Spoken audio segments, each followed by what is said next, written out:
First of all, I'd like to give all honor and praise to the God of Abraham, the God of Isaac, the God of Jacob, the great, mighty, revered God, the Most High God, who bestows loving kindness, possesses all things, who remembers the pious deeds of the patriarchs, the Most High, slow of anger, great in kindness, forgiving iniquity and transgressions, but who by no means clear the guilty, visiting iniquities of fathers upon children to the third and fourth generation.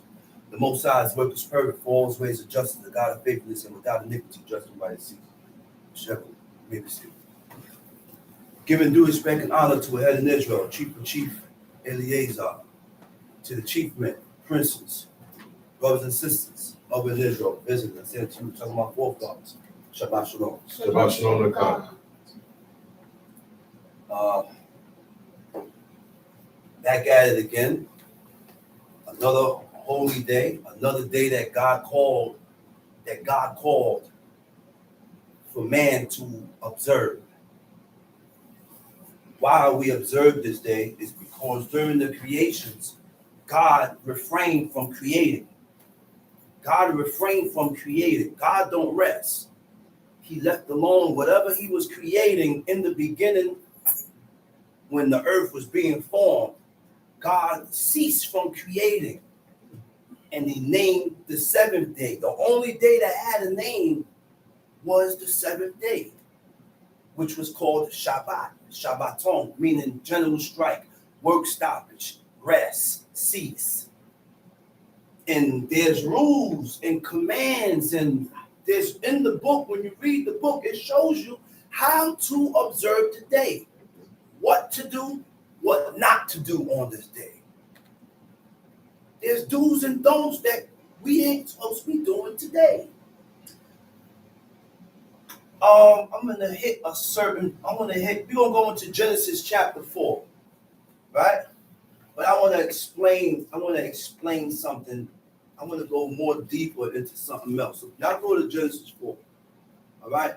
And I want to I'm gonna hit a verse in Genesis 3, right? But before I go into Genesis 3, I want to go into Genesis chapter 2, verse 18. But stay in Genesis 4. I'm going to read it to you. I'm going to read everything to you so you can hear it. Genesis 2, verse 18, right?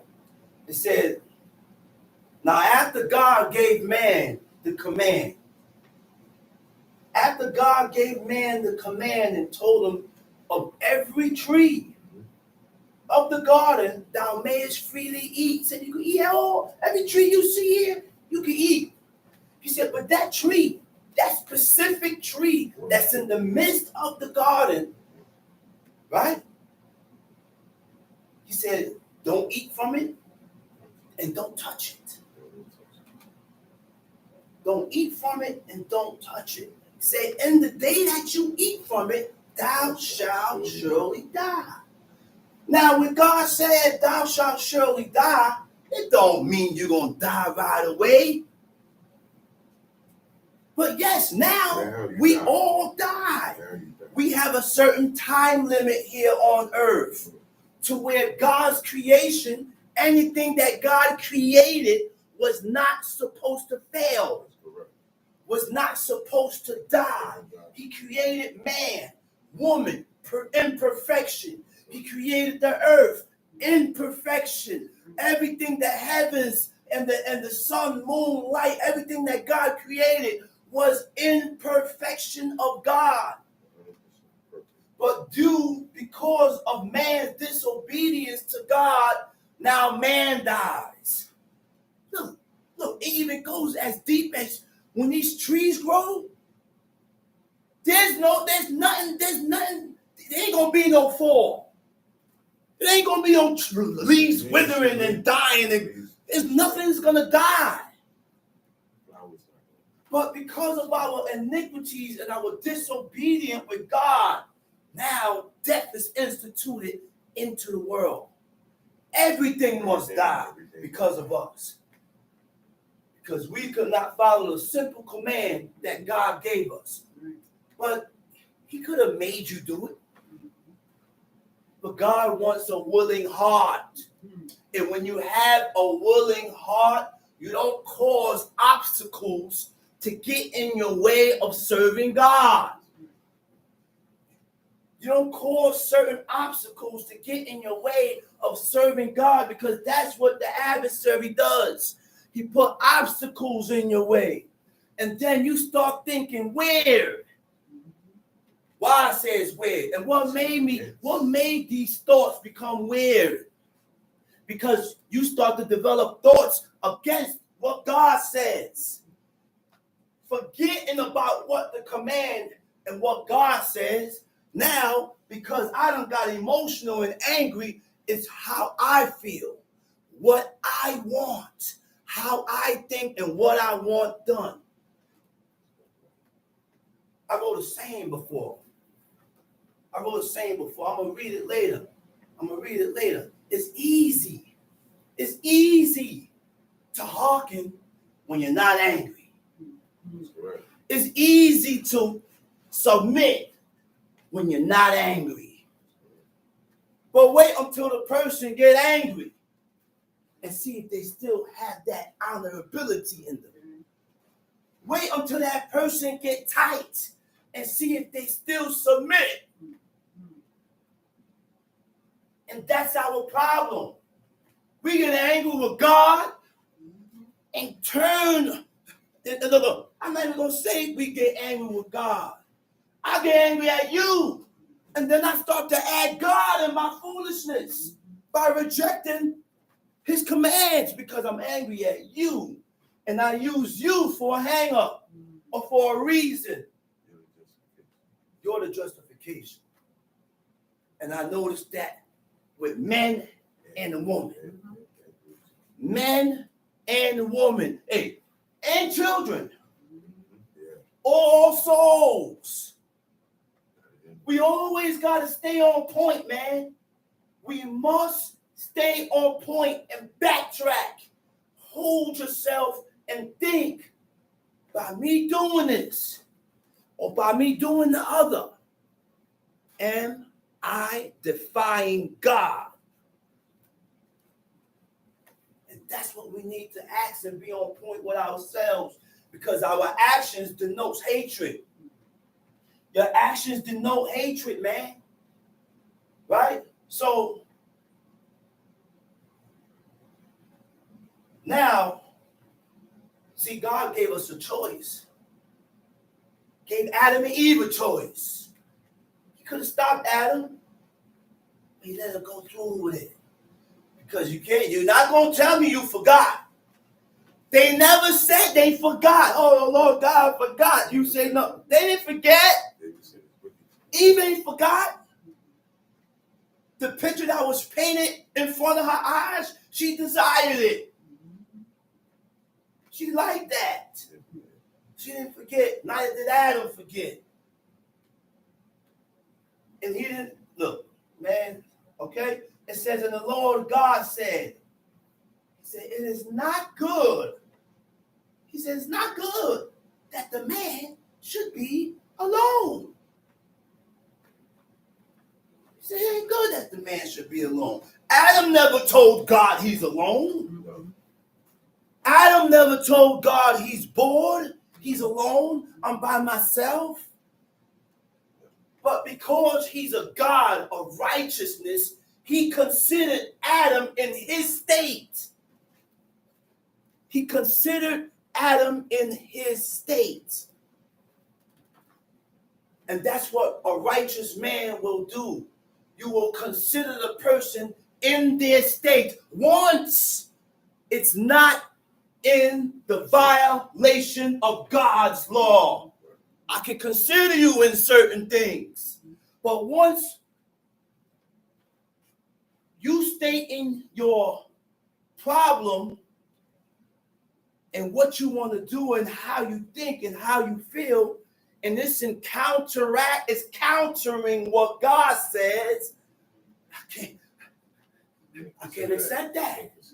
I can't consider that. I'll consider everything else as long as it doesn't counteract with what God says. That's it. I consider everything else. I even consider you in your position, taking myself out of it and looking at it in your perspective. Because that's what God said to do. That's the law. He said, consider your neighbor. That's what considering does. You start to pull yourself out of the rut and you look down at all these crabs and lobsters and shrimps and you put yourself in their positions and say, would you like it if it was done to you? That's what the law is. Tells us how to treat each other. What to do to you, what not to do to you. What you should do to me, what you shouldn't do to me. That's what this book is. And you ain't gonna never find a book like this. Never. In no religion, no paganistic, heathenistic religion have a book like this. Can't find it. You ain't gonna find it. So God said, it ain't good for man to be alone. He said, I will make him an helpmeet. What is a helpmeet? Exed kinegdo. The word exed is a help. It's an aid or assistance, right? Which means you are my aid or my assistant. Which means you assist me in what? In righteousness. Aid me in righteousness, in performing the righteousness and the laws and the commandments of God. Like Abba used to be, he said, yo, man, when I set a rule here, he said, I expect my wife to follow suit right behind me. I said, that's right, back it up. I set the rules here. The rules are set. My wife back it, and the children follow. So that's how it goes. That's the format. See, we got to realize our positions. God gave us, each and every one of us, positions. Children, men, and women. So when I set up the Kaliga bed, men's stuff, women's stuff, men utensils, women's utensils, the wife back it and the sister, and make sure these laws are being fulfilled. That's what a wife is. Ezed kinegdo. That's what an ezed is. A help, right? Now the word kinegdo. Kinegdo, the word ki. Why I say ki? It means like. Like, right? Kinegdo, like his counterpart, right? What is a counterpart? A counterpart is something that completes. I didn't say that. God said it. Which means he looked. That's what make him one. He looked at Adam. He said, Adam don't look whole, man. He by himself. He don't look the same. He don't look whole. He ain't whole. He not complete. Let me make him an Isha, something opposite to him, a wife. He said, now it's complete. Because everything that God created had a female and a male. Had a like. Everything had a counterpart. Why do you think when God said man and woman is one? Right? There is no such thing that I'm tired of him or I'm tired of her. I will always yearn for you. And you'll always yearn for me. That don't happen between the husband and the wife. Paulie sent his wife away. He said, man, Tara, man, send my wife back home, man. They've been together over 50 years. He said, man, send my wife back, man. He said, man, I miss my wife. And you took it away too long, man. Come on back. He get up out the room, Iman in the room, he go in the room. Know what I mean? That unison, that connection, that's right. That's what it's called, my other half. And that's what God says. It also means compliment. To compliment. You know what to compliment means? Compliments him. Right? She compliments me. Right? Which means an expression of respect, affection for. It's a compliment to you. That's right. Counterpart means to be similar. Similar. Similar in thoughts, similar in ways, similar in actions, similar in life. The way I was then, I'm not that way now. Right. Like I told my email.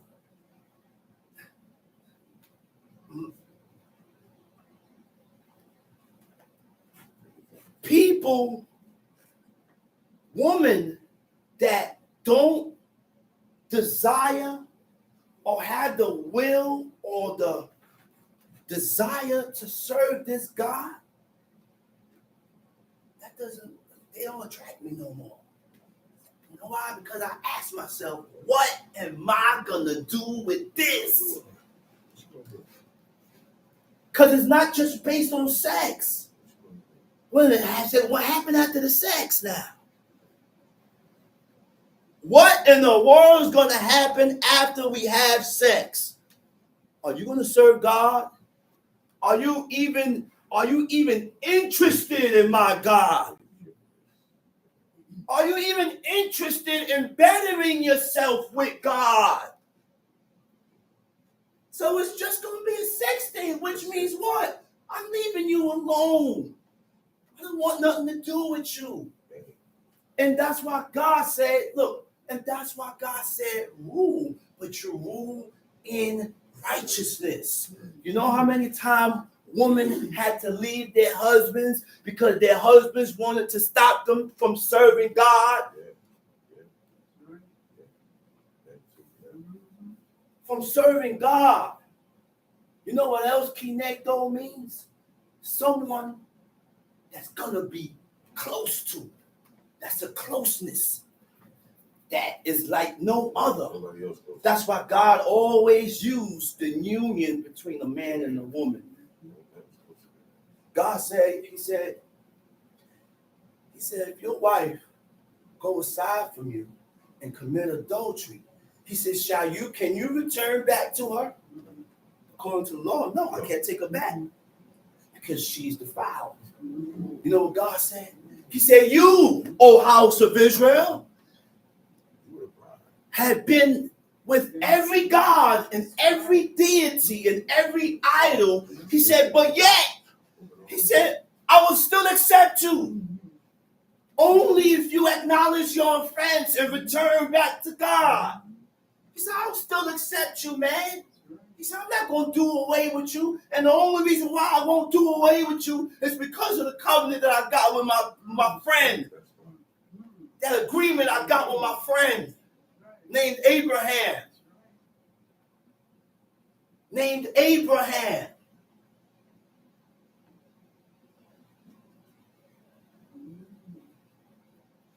Genesis 3, right? Stay in Genesis 4. I'm going to go and hit a verse here. It's going to complement what I'm saying. Right? When God gave Eve a command to allow her husband to rule. Right? Ruling in the fear of God. Right? When you allow this man to rule, then you will be able to accept the principles and the instructions that states the way things is according to what God says. Right? You will begin to accept what the man is saying according to what God says. That's your link. That's the link. Okay? That's the link. Right? Or should be done and tells you what you are allowed or not allowed to do according to the laws of God. According to the laws of God. Right? I wrote something.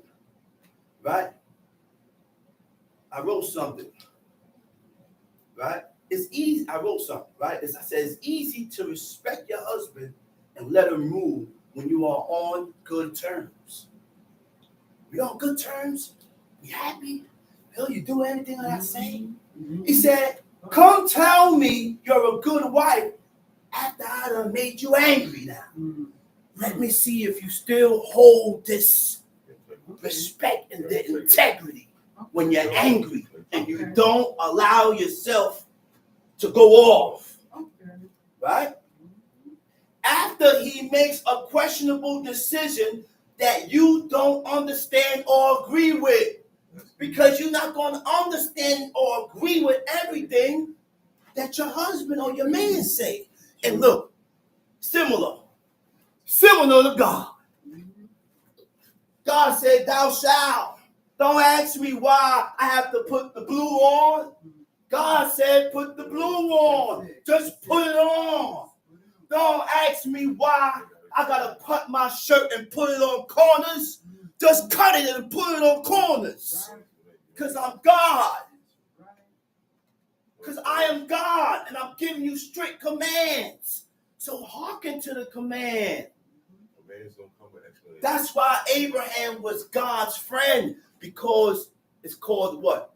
Blind allegiance. Blind allegiance. He was able to hearken to God without questioning him. Right? Right? After he makes a call for the family that goes against the plan you had for yourself or for your children. Being a righteous wife involves a level of trust that most women really don't have. You gotta trust. You with me, right? We're together. You call God your God. I gotta trust that God is ordering me righteously. You gotta trust me that I'm ordering you and I'm showing you and I'm moving you and I'm showing you in that order.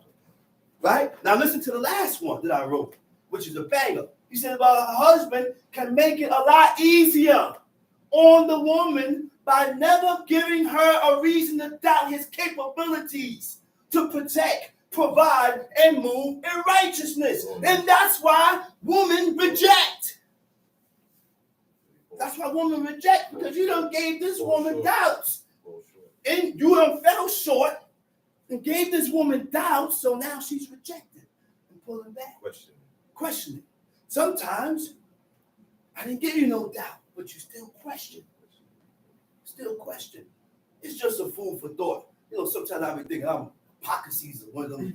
I just come up with certain sayings and whatever it is. You know what I mean? But I make sure that it's in the order of the laws of God. You know, that's all it is, man.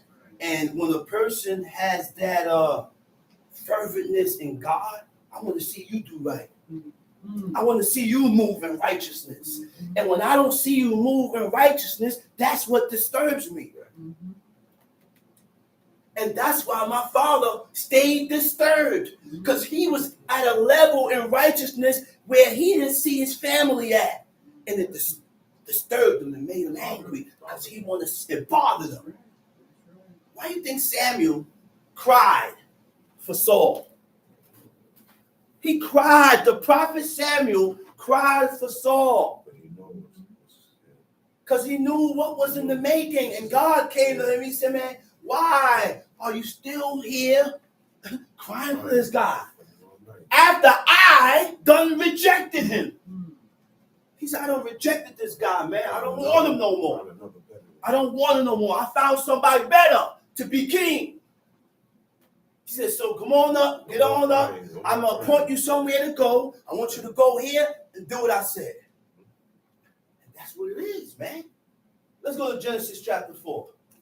Time sheet. Genesis chapter 4. Yeah. And Adam knew Eve, his wife, and she conceived Adam knew Eve, his wife. Right? Come see. And she conceived and bare Cain, and said, She conceived and bore Cain. Quaying. You know what that word quaying means? It means to acquire. It means to purchase. It also means to lament, to chant a dirge. And according to these people, to these men's names, is how their life panned out. The parents and the mothers in this book had vision to see inside the child, to know what was going to become from this child. And they named them according to that. So the definition of quaying or Cain, it means to lament or chant a dirge. A dirge is what? Is a song or a hymn of grief or lamentation. Right? Expressing mourning or grief. Why? Why was his name that way? Why was this his meaning? Why was he named Cain? We're going to read on and see why. Tamshi. and said, I have gotten a man from the Lord. And she again I have gotten a man from God. Everything that happened in these people's life, they added God in it. Do you believe that? Everything that happened in these people's life, they added God. She said, man, I have acquired and I have gotten a man child. I got a child from God, man. God gave me this child, man. It's a blessing to get pregnant. When they didn't get pregnant, they was distorted. They was bent out of shape. Raquel almost went crazy. Jacob looked at him and said, man, am I in the stead of God that had withheld from thee the fruit of the womb? He said, I'm not in God's stead that refrained you from getting pregnant, man. Because that was the woman's desire, man. Look at Hannah. Elkanah and his wife Hannah. She's grieving because she can't get pregnant. You know what he said to her? He said, hey. He said, what grievest thou? He said, am I better to thee than 10 sons?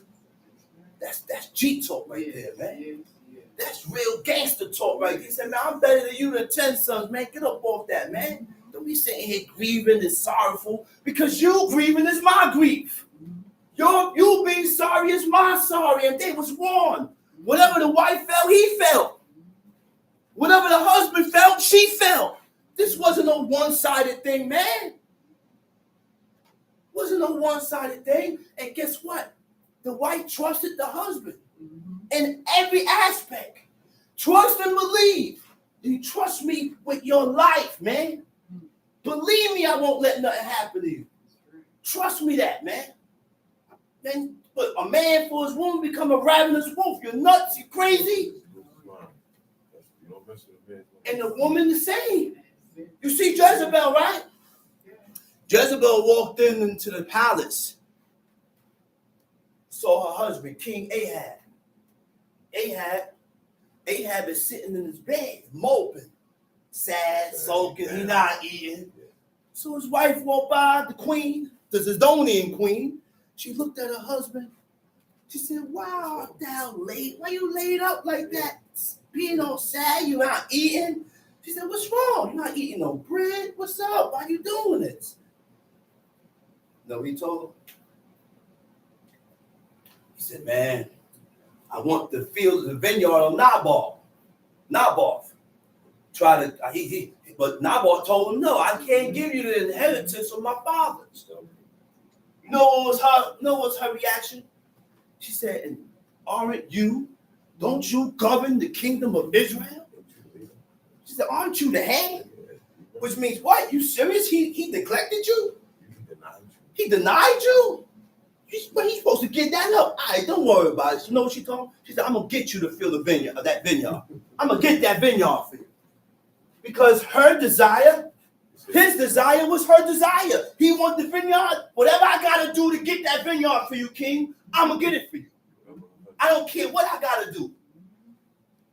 She took the man's signet, wrote letters, stamped it, sent it out. In the letter, it stated that these two guys blasphemed God. And she hired worthless men for witnesses against him. He ended up dead. She went back to the palace, went to her husband and said, listen, said, go on and go get your possession. Wipe them out. He done. Go get your possession. So he goes in the possession to get that vineyard. God looked at it and it displeased him. Told Nathan, he said, yo, this dude done murdered, he done killed, and he taken possession. So if it was right, why God mentioned it? He killed them and he took possession. You was not supposed to take the possession because in the law, Leviticus 27 states that certain inheritance you can't touch. Look at Zelophehad and the 7 daughters. She ain't had no sons. But you better not mess with them daughters' inheritance. You better not. So Leviticus 23 states that, and he knew. So he sent Nathan the prophet to him and told him, man. He said, man, you have thou killed and took possession?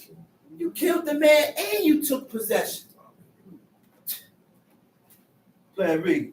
And she again bare his brother Abel. And Abel was a keeper of sheep. Abel was a keeper of sheep. You know what Abel means? Hebel. It means vain. But it also means a mere breath. Sure. A short breath. Quick. Abel was not vain. People, they don't read the book because when you read on, you will see and understand why you can say that Abel wasn't vain. It was a mere breath, a short time. He didn't live too long. Abel didn't live long, man. That's right. Go ahead, read. But Cain was a tiller of the ground. Cain worked the ground. A keeper of sheep have to have an eye. A keeper of sheep have to have a caring eye. A man that's a keeper of sheep can be a king or a head or a leader because he's on point and his attention is towards the care of the sheep. The same way where a leader is or a head is or a king is. His care is of the people. I'm cold, but the people hot. I will forget about me and put the air on because the people is hot. That's right. And that's my job, to satisfy the people by serving them. And in return, the people will serve me. That's what the book said. That's what the book said. That's right. And those are the qualities of a king. Those are the qualities of a leader. Those are the qualities of a husband. And those are the qualities of I got to put righteous before I say those titles. A righteous king. A righteous husband. A righteous man. A righteous head. You're going to consider, man, at all times. At all times. Even when the person done did you evil. The person done did me evil. I'm not looking to do it back. Why do you think God stopped King David? Why do you think God stopped King David from avenging himself? And he was done wrong. Gathered his troops, was about to move in. But God sent Abigail to stop him, lest he be tainted. See, that's what God does for his saints. That's what God does for his saints. God, when he realized that you were about to commit mayhem and kill these people, right? That's not what you kill them for. I can't kill them for that. God seen that. He said, man, you can't kill these people because the man rejected you and told you, I'm not giving you no bread. But what King David said was right. He said, man, I did you good. And I was a war and I protected you. Can I get some bread? Send me some bread or something for my man to eat. Which means when a person do you good, you return the favor. You return good back to him. And guess what? The goods that the person has done to you, it never dies. It never dies. When that person that you've done good to return you evil, now what happened now? I got to separate. It still don't die. It still hold grounds. I have to separate myself from you now. Because we ain't moving the same. We're not moving the same. Go ahead. Verse 3, and in the process of time it came to pass that Cain bought of the fruit of the ground. In process of time, it came to pass that Cain bought of the fruit of the ground. And there was a time in the offerings where there is something called the first fruits, where you do take up fruits for offering, but it don't get burnt on the altar. Now, go ahead, read. That Cain bought of the fruit of the ground an offering unto the Lord. An offering to God. Abel, he also bought of the firstling of his flock and of the fat thereof. He bought the firstling of his flock and of the fat thereof. The order of the offering was not set up yet until in Leviticus. But we're going to see why Cain leaned towards the fruit for offering and why Abel was leaned towards the fat of his flock. God is the one that caused him to move in that manner and caused Abel to move in that manner. Why? We're going to see now. Why? And the Lord had respect unto Abel and to his offering. Okay, but what? But unto Cain and to his offering he had not respect. Okay, the separation is and. Why did Cain move towards sending up the fruits for offering? It's because, number one, he wasn't accepted. God said, I did not accept Cain, therefore the offering that you're going to send up will not be accepted. So he had to move in that manner. Not to be accepted. So it won't be accepted. Why Cain wasn't accepted? Was it stated? No. Stop putting things and adding things onto the book. Doesn't say. It doesn't say why Cain was not accepted. We got to stop adding on to what the book says. Okay? Stop adding on. Not a word. And the Lord had respect. Right? The word respect. The word respect, it means sha'ah. It means to turn to. It means to regard. Abel gained God's attention for good and not evil. Therefore, he leaned, and God leaned them towards sending up the right thing. Right. Later on in Leviticus, the Most High said, an offering shall be made of the blood and of the fat of the herds. That's the offering. The blood and the fat, that's what you offer up, and that's what you burn for God. Why they went, because you got to remember now, iniquity, sin is in the midst now. Adam and Eve done ate from a tree that God commanded them not to eat from. Now, look, because of that, you will have a child that is not too accepted from God. Yeah, you got children that the God look at the child and say, man, this child ain't gonna be nothing. Yes. And then the child grow up, become a grown man or a grown woman, and they ain't nothing before God. Because this thing here is generation. And they keep going on. It ain't gonna stop, man. Everything will and shall get worse. As life go on, you're gonna see. When I was 16, they make a backtrack. You're 16, and now you can tell the difference between when you were 16 and today. Worse. Everything's getting worse and increasing in wickedness. And the job is to get everyone to detour them away from these laws, commandments, and statutes. Detour them away from this pattern of thought. There's a pattern of thought that is accepted by God. There's a type of thought, a type of way of thinking that is accepted by God. And we can all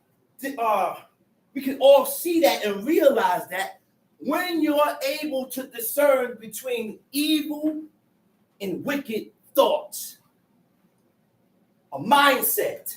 You can't serve God with a heathenistic mindset. Because when you think that way and when you have that heathenistic mindset, guess what you're going to reject? What God says. That mindset that you have going to seem normal. It's going to seem normal. It's going to seem regular. This is how the world moves. Forget about the world. See what God said? Woe to the world. So if you want to continue thinking like the world, go ahead and you will be included in that world. God said that. Okay. It said, woe to the world and them that dwell therein. We are all in it. The only way we can separate ourselves and get ourselves out of this is by honoring these laws, man. It's only one way. But then we're going to wait until it's too late. We're going to wait till it's too late. You know when it's too late? When you're on that bed, in that hospital bed. Or when you're laid up on a concrete floor with a bullet through your throat and you're coughing and choking on your blood. Or you ain't got to be going through that. Sometimes you don't go through none of that. And God still block you and it's too late for you. You ain't got to go through no atrocious thing. You just get pushed away. God push you away. You know how you know when you get in and God start pushing you away? When you don't see things. When you don't see this. You don't agree. You don't like this. I don't agree with this. I don't see it this way. God is pushing you away. Yeah. There's something that you do, that we are doing in our lives that's causing God to push you away. And I'm evil. I'm evil. We don't have to acknowledge that we are evil, but I know I am evil. And if I don't take heed, the only thing that makes me not evil is when I take heed to what God says. Take heed to the holy writings in this book. Now I can get myself out of that evil state and become righteous and holy like unto God. Like how God told me to be. You know we had prophetess. Yeah, we had prophetess. Deborah the prophetess. Barak was going to war. He looked to Deborah the prophetess. He said, listen, I ain't going to war without you. He's a man. And he feared God, but he said, man, I'm not going to war without you. Because he already, see, this is the problem with us. We have a problem acknowledging where God lies at. God was with that woman, man, and he realized that. So he said, man, if God's with her, I'm rocking with her. He said, man, listen, you coming to war, I'm coming with you. I'm not leaving your side. Hold her the prophetess. But these women were prophetess, but they still held their integrity and they had husbands. They ain't go in the house talking about I'm the prophet. Oh, she said she got in the house and she played her part as a wife now. As a wife. As the husband. And they moved on in unison as one. Go ahead, read. Now, hold on. Right? To regard also means to regard, right? Whatever you regard, you respect. Whatever you regard, when you regard something, you have an affection towards it. An affection towards it is what deals with your attachments. your attachments that you can't let go of. Yes, we have attachments that is an abomination against God, to God, and we're attached to it. And we can't let it go. Which makes you abominable and hated before God. Go ahead, read. And Cain was very wroth. Yeah, Cain was angry. Why was Cain angry? Go ahead. And his countenance fell. His countenance And the fell. Lord said, His facial features got saddened. He was down. Why was he angry? Why was he sad? Because he realized that God did not accept him. When God accepted an offering, what takes place? What happens? How do we know when God accepted your offering? Read in the time of Solomon. In the time of Solomon, when Solomon set up those offerings and sent that prayer up, at the end of his prayer, fire came from heaven and sucked up the whole offering. That's how the offering was. And that's how you know when the offering got accepted. That's what was going on in the temple. Exactly. Every time. Every time. That's why I don't do. Every time. Go ahead, read. Why art thou wroth? He said, why? God asked him. You see the closeness and the affinity and the relationship that the people in the beginning had with God. At any given time, God will come down to you and talk to you and share a word with you. You got something to say, he come right to you and say it. He said, you can't go into Cain. He said, why you angry, man? He said, what's up? He said, why are you angry? God asked him that. Why are you angry? And why is thy countenance fallen? And why you look so sad? Why your countenance fell? If thou doest well, shalt thou not be accepted? If thou doest well, take heed, right? To do well, to do good, to improve, to be better. The laws of God was put here to make me better, to correct me, to cause me to be a better man. Maybe not a better man in your eyes, but I'll be better and good with God. I'll be better and good with God. Because in your eyes and in people's eyes, I really don't care how people look at me. As long as I'm not violating the commandments and the laws and the statutes of my God, and I'm good with God, believe me, that's all that counts. I said, that is all that counts. And that's why we have these laws. Most I asked him, he said, if you do good, I will what?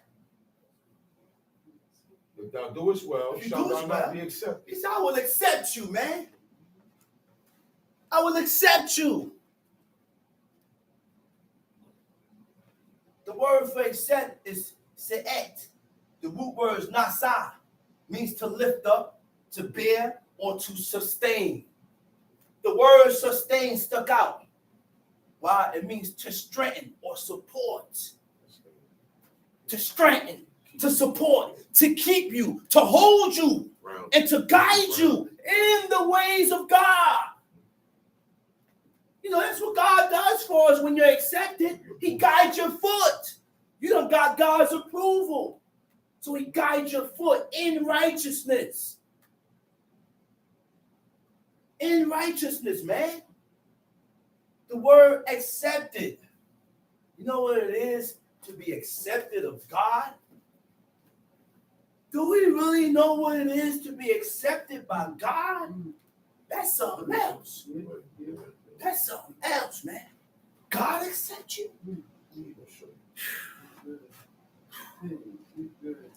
But all we got to do to be accepted by God is to follow the standards that we read in the book. Then God will accept you.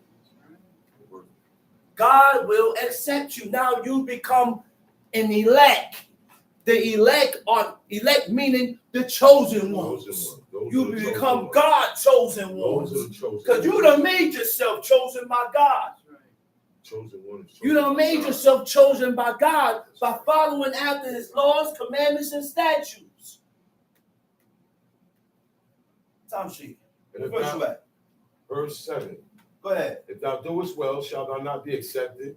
And if thou doest not well, sin lieth at the door. Sin lieth at the door. At what door? At what door? It comes here. Iniquity, transgressions, and opinions and thoughts, evil thoughts and evil opinions that's contrary to God comes here first. Sometimes we act on it right away. Sometimes we don't act on it right away. We pull back. We pull back. On the times when you didn't act on it right away, that was when you was in your better and good state with God. Your mind was right with God. You're doing something that caused you to alter you and push you away from that path. But when you move contrary to what God says, the thought that comes in your mind that is against God, you move on it quicker. Then you think and say, man, I shouldn't have did that. Much more aggressive. Man, I shouldn't have did that. I shouldn't have moved that way. I shouldn't have did this over here. I shouldn't have did this over here. But only a person or a man with a conscience say those things. Because he has been aware of himself. He's conscious. You got to have a conscience, man. You don't have a conscience, you're not going to be aware of the things that you do. You're not going to feel like you feel obligated to apologize or make amends for what you done did. Because you don't have a conscience. Time sheet. And unto thee shall be his desire. Unto thee shall it be the desire. Which means sin. Sin is going to desire you. And thou shalt rule over him. Thou shalt rule over him. You can't rule over the thought of iniquity if you are not strengthened in the laws of God. I got to be strengthened in God. I had to have the strength of God to rule this. And our actions, we got to understand something. Your actions that is against God weakens you. It weakens you. And your actions that is for God, it strengthens you. So we strengthen and weaken ourselves with our actions and things that we do against or not against God. Tom Sheep. And Cain talked with Abel his brother. And it came to pass. Cain talked with Abel his brother. Read. And it came to pass when they were in the field that Cain rose up against Abel his brother and slew him. All that time. Remember when it says when it came to pass? Means years and years transpired. And Cain didn't take heed. He didn't do good. He didn't improve. So God still had that, pushed him away. Still wasn't accepted. And guess what? Cain was still able to tell. Look, these people were able to tell when they was in good grace with God, even when they didn't set up an offering. They could tell and say, well, man, God is not accepting me. They could tell. Right? Go ahead, read. And the Lord said unto Cain, where is Abel thy brother? So Cain rose up against his own brother and killed him.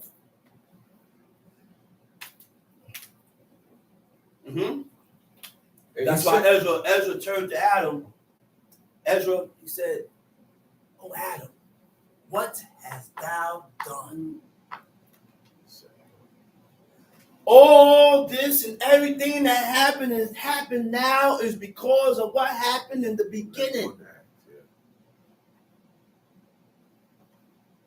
That's why he says, Adam, what hast thou done? Right? What has that done? I'm going to go there quick fast. Because this man, Ezra, was something else. Ezra, he said a lot of deep things in here that Once he figured out how it was done, Yeah. All of this is Yeah. Yeah. None of this was He going. said a lot of deep things, man.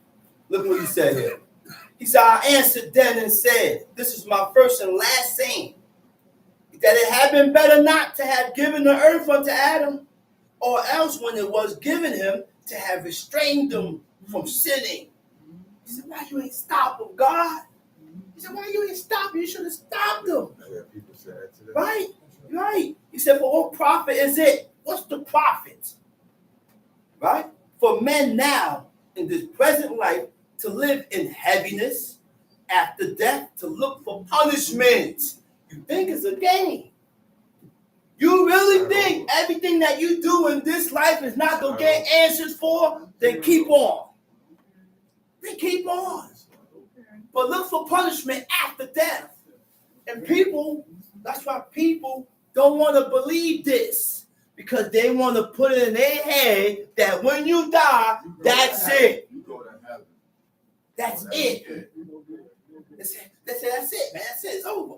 So it gives you more of a leeway or a peace of mind that I would just live my life, and then when I'm dead, that's it. It's over. Okay. Okay. He said, for what profit? He said, O thou Adam, what hast thou done? For though it was thou that sinned, thou art not fallen alone. But we all that come of thee. But we all that come from thee. We all have that. We all is feeling the effect of what went down. Now we have to fight. We have to fight to do what's right. We got to fight with who? With yourself. Because what's in me and what's in you, I'm going to stop saying you. Because you don't think it's in you. You don't think it's in you. I know what's in me. And that's the only way you will be able to correct what's in you when you acknowledge. You gotta recognize these things, man. We have to learn to recognize certain things so it can be corrected. But if you don't recognize that you need help, you're not gonna go get no help. You're not gonna get no help because you're not recognizing that you need help, that you have faults in you that is contrary and opposite to what we read in this book. Go ahead. Where is Abel, thy brother? He said, where is Abel, your brother? And he said, I know not. Am I my brother's keeper? Yeah, we asked God. He said, I'm not his keeper. People say, oh, he didn't know he killed Abel. Yeah, he knew. Smart people. He knew that blow was going to hit him. But guess what? The man, he was distorted, man. These people depended on God 1,000%. So when they didn't get that connection and that answer from God, look at Saul. Look at poor King Saul. I gotta say, poor King Saul. That's my man. Poor King Saul. Look, God ain't answer him through prophet. He didn't answer him by Urim or Thummim. If you don't know what Urim and Thummim is, the high priest wears those things. And when you need an answer, you go to the high priest, you're going to get an answer. He was the closest one to God. You get an answer right away. God did not answer him. So because God didn't answer him, look where he went to. The Witcher Endor. This is not nothing new. This witchcraft and warlock been around. This foretelling the future and reading your palm and all these things was an ancient culture. It's been around. All religion is based on it. All religion is based on it. It's been around. Okay?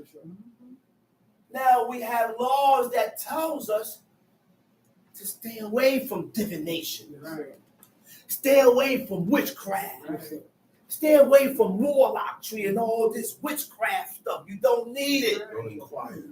You don't need it. Still yet. A lot of people still doing it. So he went look for the witch or Endor. Told her to go call up Samuel.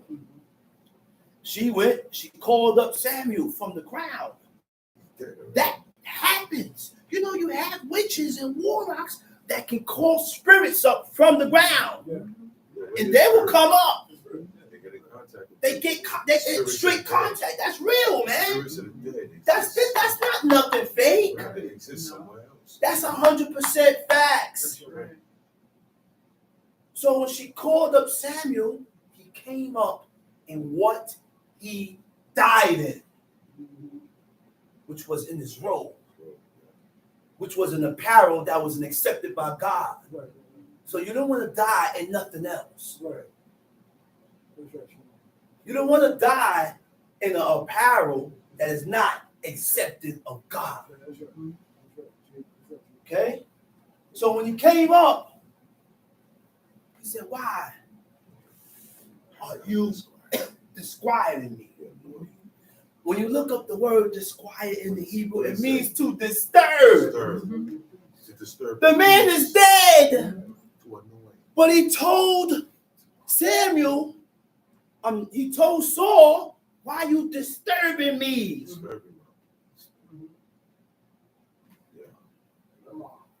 He's resting.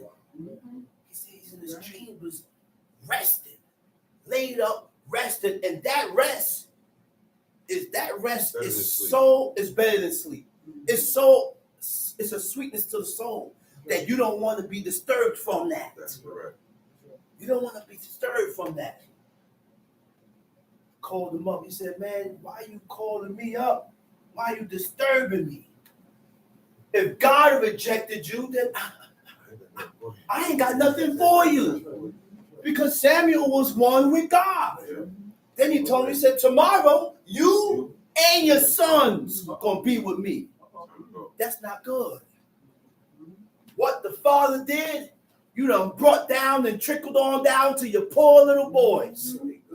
To your poor son. Oh, yeah, they good. They good. They going to be with him. Of course they good. But the point is that what a head does, it can trickle down and affect everybody. Even a nation. A nation. That's why the king had to rule, had to be set up in righteousness. That's right. Go ahead. And he said, what hast thou done? The voice of our brother's blood crieth unto me. He said, man, what did you do? Abel is dead. You hear what the book just said? He done killed his brother Abel. God said, what cried out? The voice of our brother's blood crieth unto me. That's the spirit. From the ground. That's the spirit. That's the blood. The blood is the life. The blood is the life. And that is what cried out to God. The life that's in that blood. The spirit, the life cried out to God. And it's a sound that was in God, that continues to be in God's ears. It's a cry that continues to be in God's ears until who? The man, the murderer or the man that killed this guy here, unjustifiable. You gotta go. Innocent. Died innocently. That blood cries out. People die innocent, their blood cry out to God. Go back to the owner. In Job, hey, look, God is the owner of every one of our own spirits. In Job, he said, Moses said, you guys got a remnant of my spirit. We got a remnant, a piece of God's spirit in us. That's why we are able to discern between good and evil. We know. We don't need. Look. Your spirit, you tell yourself, and you know when you're wrong. And you know when you did something right. You know that. You know that. Now, we just refine it now. This is a refining stage. Refining with what? With the book. It refines us now with the book. The book refines us. And now art thou cursed from the earth. And now art thou cursed from the earth. God cursed Cain. Cursed them now. Go ahead. Which hath opened her mouth to receive thy brother's blood from thy hand. Uh-huh. When thou tillest the ground, it shall not henceforth yield unto thee her strength. You know what that means? Cain was a man that worked the ground, plant seeds, right? Plant seeds, plant fruits, plant stuff. Because of what he done and what he did, the fruits and the vegetables and everything that you plant is not going to grow to its increase. You know what grow to your increase means? The size of lemons used to be like this. They don't grow this size no more. It's shrunk. It's not increased no more. Stubs. And that's, you see these fruits today? Very small. The increase of the land is not too good. Because number two, we don't look, in the book, it took 2 men to carry a cluster of grapes. Now a child can hold a cluster. Now that should tell you how big those grapes was. 2 men had to carry a whole cluster of grapes. A whole cluster of grapes, like a bag of grapes with the stem here, and you hold it. It took 2 men to hold that. Now you can tell how big those grapes was then until now. Where look, a 4-year-old can hold a cluster of grapes now. That's all because of the sins of the people, our iniquities against God, It breaks down the against the Creator. It breaks down the generation. It breaks down the fruits. Human race has been broken down. Broken down. The stature, everything about us is depleting and has been broken down. Because we have been going against the oracle and the standards that God has set up. Go ahead, let's read. A fugitive and a vagabond shall thou be in the earth. A fugitive and the vagabond. A wanderer. You're not going to be stable. You set up shop here. You're moving from spot to spot, always moving like a nomad. Don't have a home. You're not stable. That's the curse that God put on Cain.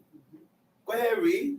And a vagabond shalt thou be in the earth. And Cain said unto the Lord, my punishment is greater than I can bear. He said, Cain went to God. He said, man, the punishment that you done put on me is so great that I can't hold it. I can't take it. Go ahead. He said, your punishment is greater than I can bear. Go ahead. Behold, thou hast driven me out this day. Cain talking to God. He said, man, behold. He pleading with God now. He pleading. He said, behold. He said, man, you done driven me out this day. Read. From the face of the earth. From the face of the earth, meaning I'm a wanderer now. I'm not going to be stable and set up nowhere. I'm going to always be on the move. Read. And from thy face shall I be. And I'm here from your face. There'll be no connection between me and you, God. You have excommunicated me and zeroed me out and pushed me out. You pushed me away. Go ahead. And I shall be a fugitive and a vagabond in the earth. And it shall come to pass that everyone that findeth me shall slay me. Anyone that find me shall slay me. Which means God don't put, look, he put a hitman at them. Whoever find you is gonna kill you. Why? Because you done killed your brother. You done killed Abel. Tamshi. And the Lord said unto him, therefore, whosoever slay Cain, vengeance shall be taken on him sevenfold. And the Lord set a mark upon Cain, lest any finding him should kill him. Look what God said. In his mercy. That's why he's called the all-merciful. For the mercy, compassion, and pity.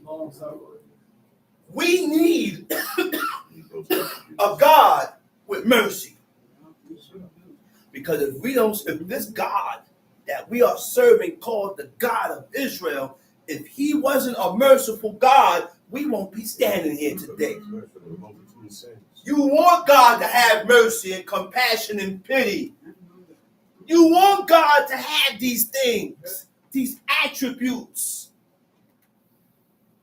Because if he didn't have that, we won't be standing here. As soon as we did something, an abominable act that God hated and despised, he would have killed you on the spot.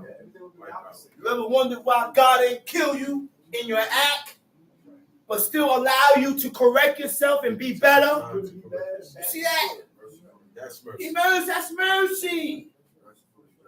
He didn't kill you in your abominable act, but he allowed you to live on in your life, hoping that you'll flip, hoping that you'll change for the better.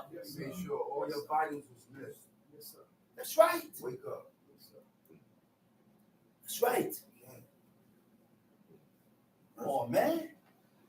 We have to, in order to be better, man, we have to want to be better.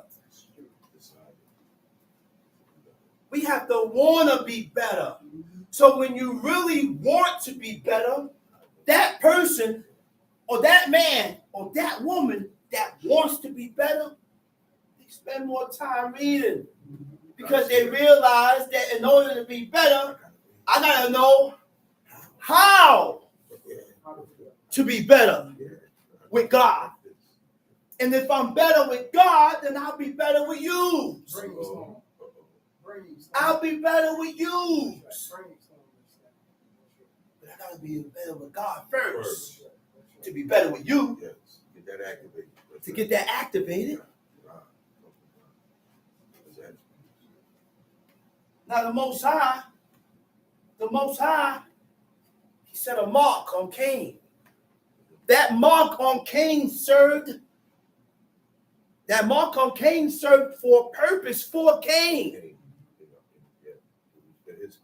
In his favor. Because that mark was put on him. It was an invisible mark. You couldn't see the mark, but it was a mark in the spirit. It was a mark in the spirit that will protect them and keep them alive a little longer than usual. Just like a blemish can't be seen. You can't see my blemish. I can't see your blemish. But a blemish, when a man or a woman has a blemish on them, it's a blemish in the spirit. The spiritual, only God can see it. Tom Street. And Cain went out from the presence of the Lord and dwelt in the land of Nod, in the east of Eden. And Cain knew his wife, and she conceived and bare Enoch. And he builded a city and called the name of the city after the name of his son, Enoch. Now to Enoch was born Irad. Cain what? And Cain went out from the presence of the Lord and dwelt in the land of Nod, on the east of Eden. Cain knew his wife, and she conceived and bare Enoch. And he builded a city and called the name of the city after the name of his son Enoch. Okay.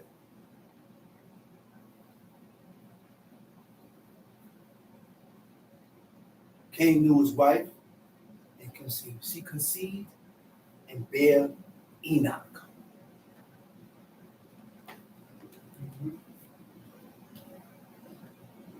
We have to understand one thing.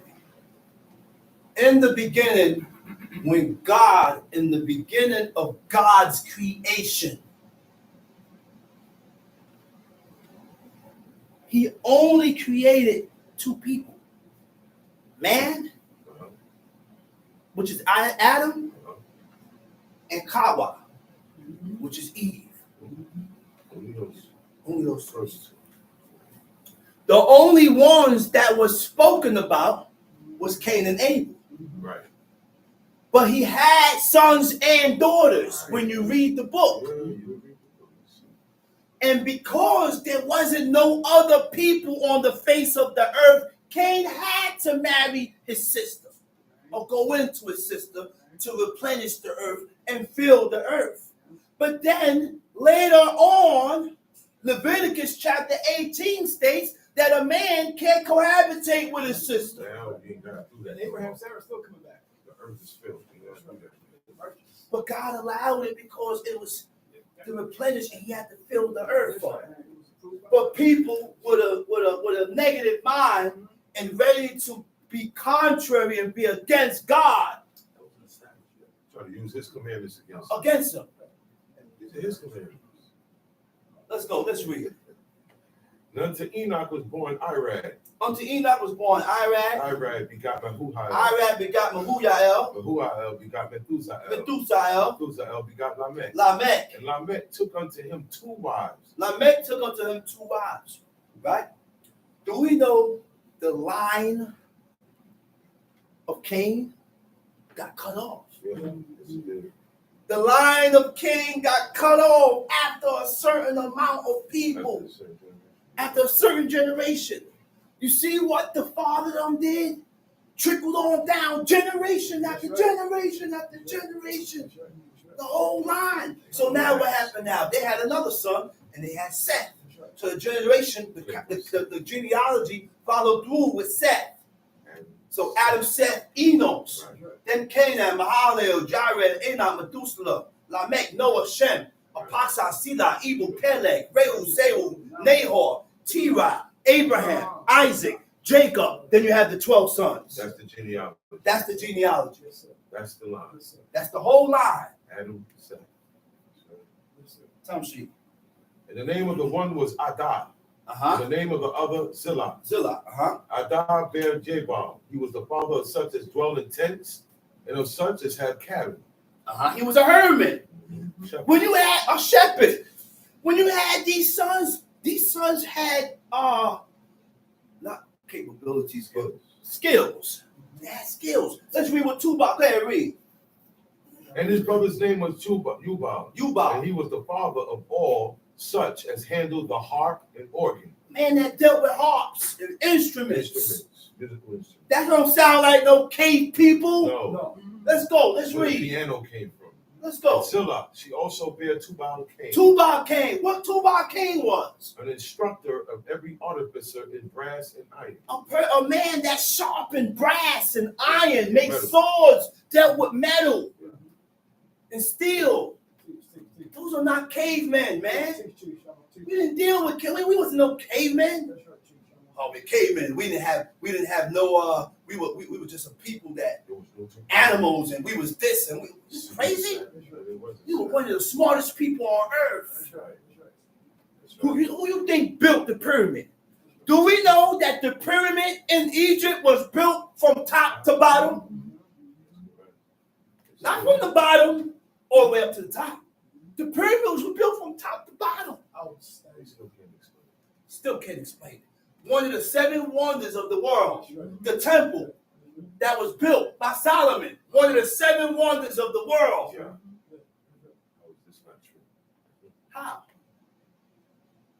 We was smart people, man. We was a smart people, man. Go ahead, read. And the sister of Tubal Cain was Naamah. And Lamech said unto his wives, Adah and Zillah, hear my voice, ye wives of Lamech. Hearken unto my speech. For I have slain a man to my wounding, and a young man to my hurt. I wasn't happy about that. Lamech wasn't happy about that. He said, I've slain a man to my wounding and a young man to my hurt. You know who that was? That was Cain. That was Cain. It came a time where it's time to go. You got to answer. Your life got to get taken because you done took this man's life. So now your life got to get taken. And that's not murder. No. Somebody murdered my brother, and I go after the person that murdered my brother. That's not murder. That's not murder. Make it clear. God said that's not murder. Make it clear. That's called the avenger of blood. That's right. That's called the avenger of blood, man. Laws for that. There's also laws where in the book it says if 2 men are in the field and I got an axe and I'm hitting the tree and the axe fall off and hit the other guy in the head and kill him. God said, he said, that's an accident. He said, there's a spot. There are 3 cities that man must go. And you can't leave the city until the priest dies. That's called the city of refuge. If you leave the city, the avenger of blood could kill you. But you must remain in the city until the death of the priest. Until the death of the priest. So these are all laws about livelihood, how we live, what we should do during our, like this. That's why it's called the book of life. That's called the book of life. It has everything that consists of in what goes on in daily living. Yes, sir. Everything. Yes, sir. Whether it's bad or good. It's an example. It shows you what to do, what not to do, what to follow, what not to follow. It's a guide. One dude said Bible, basic instructions before leaving earth. That's what the book. That's what this book says. It's basic instructions. There ain't nothing hard in here. Everybody puts more. Basic instructions that people put more and put their twist to and put everything on it to difficult everything else. People want to write books. No. They don't need no books. Tamshi. If Cain shall be avenged sevenfold, truly Lamech 70 and sevenfold. And Adam knew his wife again, and she bare a son and called his name Seth. But God said she hath appointed me another seed instead of Abel, whom Cain slew. That's it. And to Seth, to him also there was born a son, and he called his name Enos. And then men began to call upon the name of the Lord. God. Let's go to 1 Samuel 12. And after 1 Samuel 12, then we go to Jeremiah 18. But let's go to 1 Samuel 12. 1 Samuel chapter 12. 1 Samuel chapter 12. Okay. And Samuel said unto all Israel, Behold, I have hearkened unto your voice and all that ye said unto me, and have made a king over you. And now, behold, the king walketh. Because the people, they rejected God as their king. The people wanted to follow after the manners of the nations that they lived amongst. That's why. So now, because the nations had kings, now they want a king. And that's been our problem. That's been our problem since the beginning. We always yearn to be like the heathens. We always yearn to be like the nations. We always yearned to be like the people that surrounds us. And that's our problem. So now they want a king. Like the man, like the nations to go before us, like everybody else. Right? Go ahead, read. And now, behold, the king walketh before you. And I am old. I'm old and I'm gray-headed. And behold, my sons are with you. My sons are with you. And I have walked before you from my childhood unto this day. Samuel was ordained by God from the womb. 5 years old, 6 years old. I forgot, he's a young age. He's living in the temple with the priests, with the high priest called Eli. And this child was so clean and pure to where God was able to appear to him. God spoke to a child, called his name Samuel. Samuel gets up, go inside to Eli. He said, "You call me Eli?" He said, "Nah, I ain't call you. Go back and lay down." Samuel go back and lay down. Right? God calls him again. Samuel. Go outside. He run inside. He says, "Sam," he says, man, you called me, right? Didn't you? You ain't called me. He said, "Nah, man." He said, "Go back again." He said, "Go back and lay down again." Right? So now, what's the word?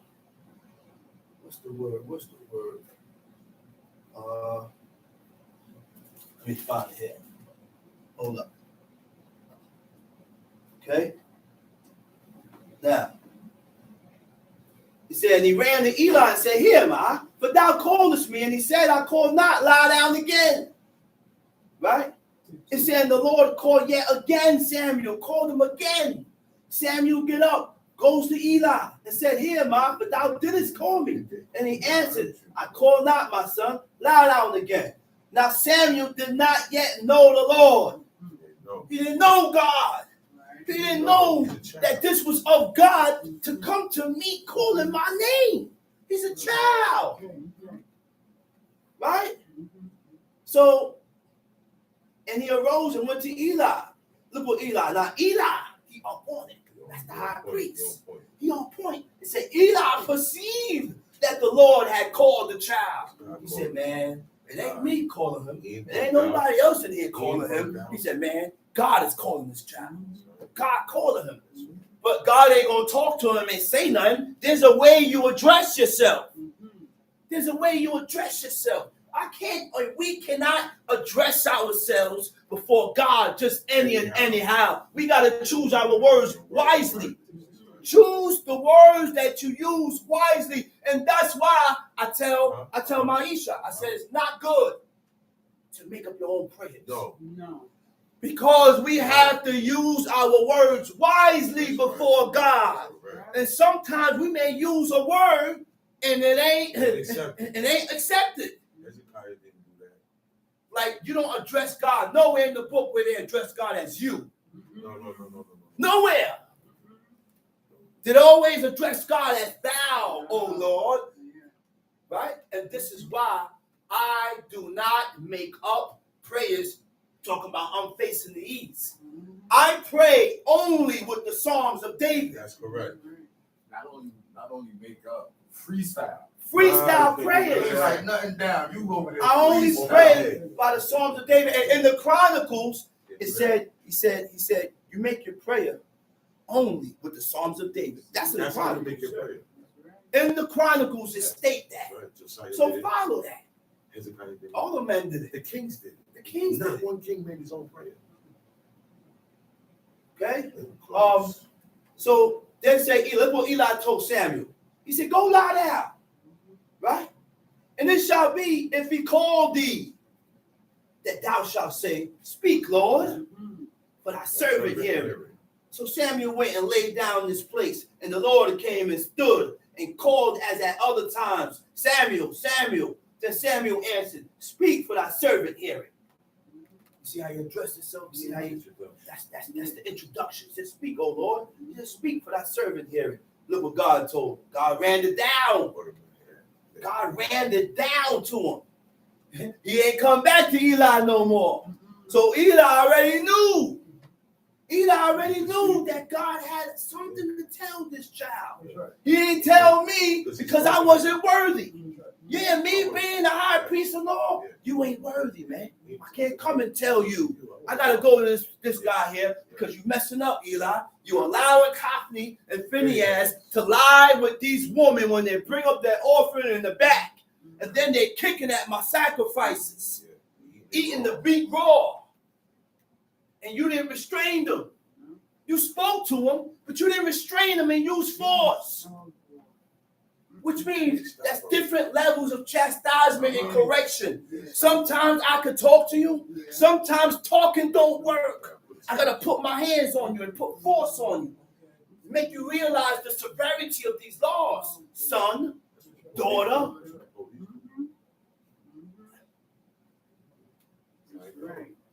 So now, after God done told Samuel everything, right?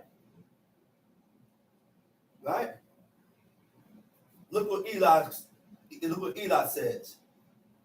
And Samuel laid until the morning, opened the doors of the house of the Lord. And Samuel feared to show Eli the vision. He was afraid to show Eli and tell Eli what God told him and revealed to him. Why? Because of the honor and respect that I got for you, man. I'm not going to go to my father and go in that room and say, well, you know what? God curse you. No, you crazy? You crazy? So the same system. Samuel didn't want to tell him the what's gonna go down. Because he was involved in it, his sons was involved in it, and he just held his peace. But look what Eli said to him. Right? Then Eli called Samuel and said, Samuel, my son. And he answered, Here, ma. He said, What is the thing that the Lord has said unto thee? He said, What did God tell you? Huh? He said, Tell me what God told you. He said, I pray thee, hide it not from me. He said, Don't hide it from me. He said, God do so to thee and more also, if thou hide anything from me of all the things that he said unto thee. Which means, listen here. I know God spoke to you. Don't hide nothing from me. If you hide anything from me, then God do so and more so to you. He's talking to a father. Yeah. Talking to a child. A grown man. No games. A child, man.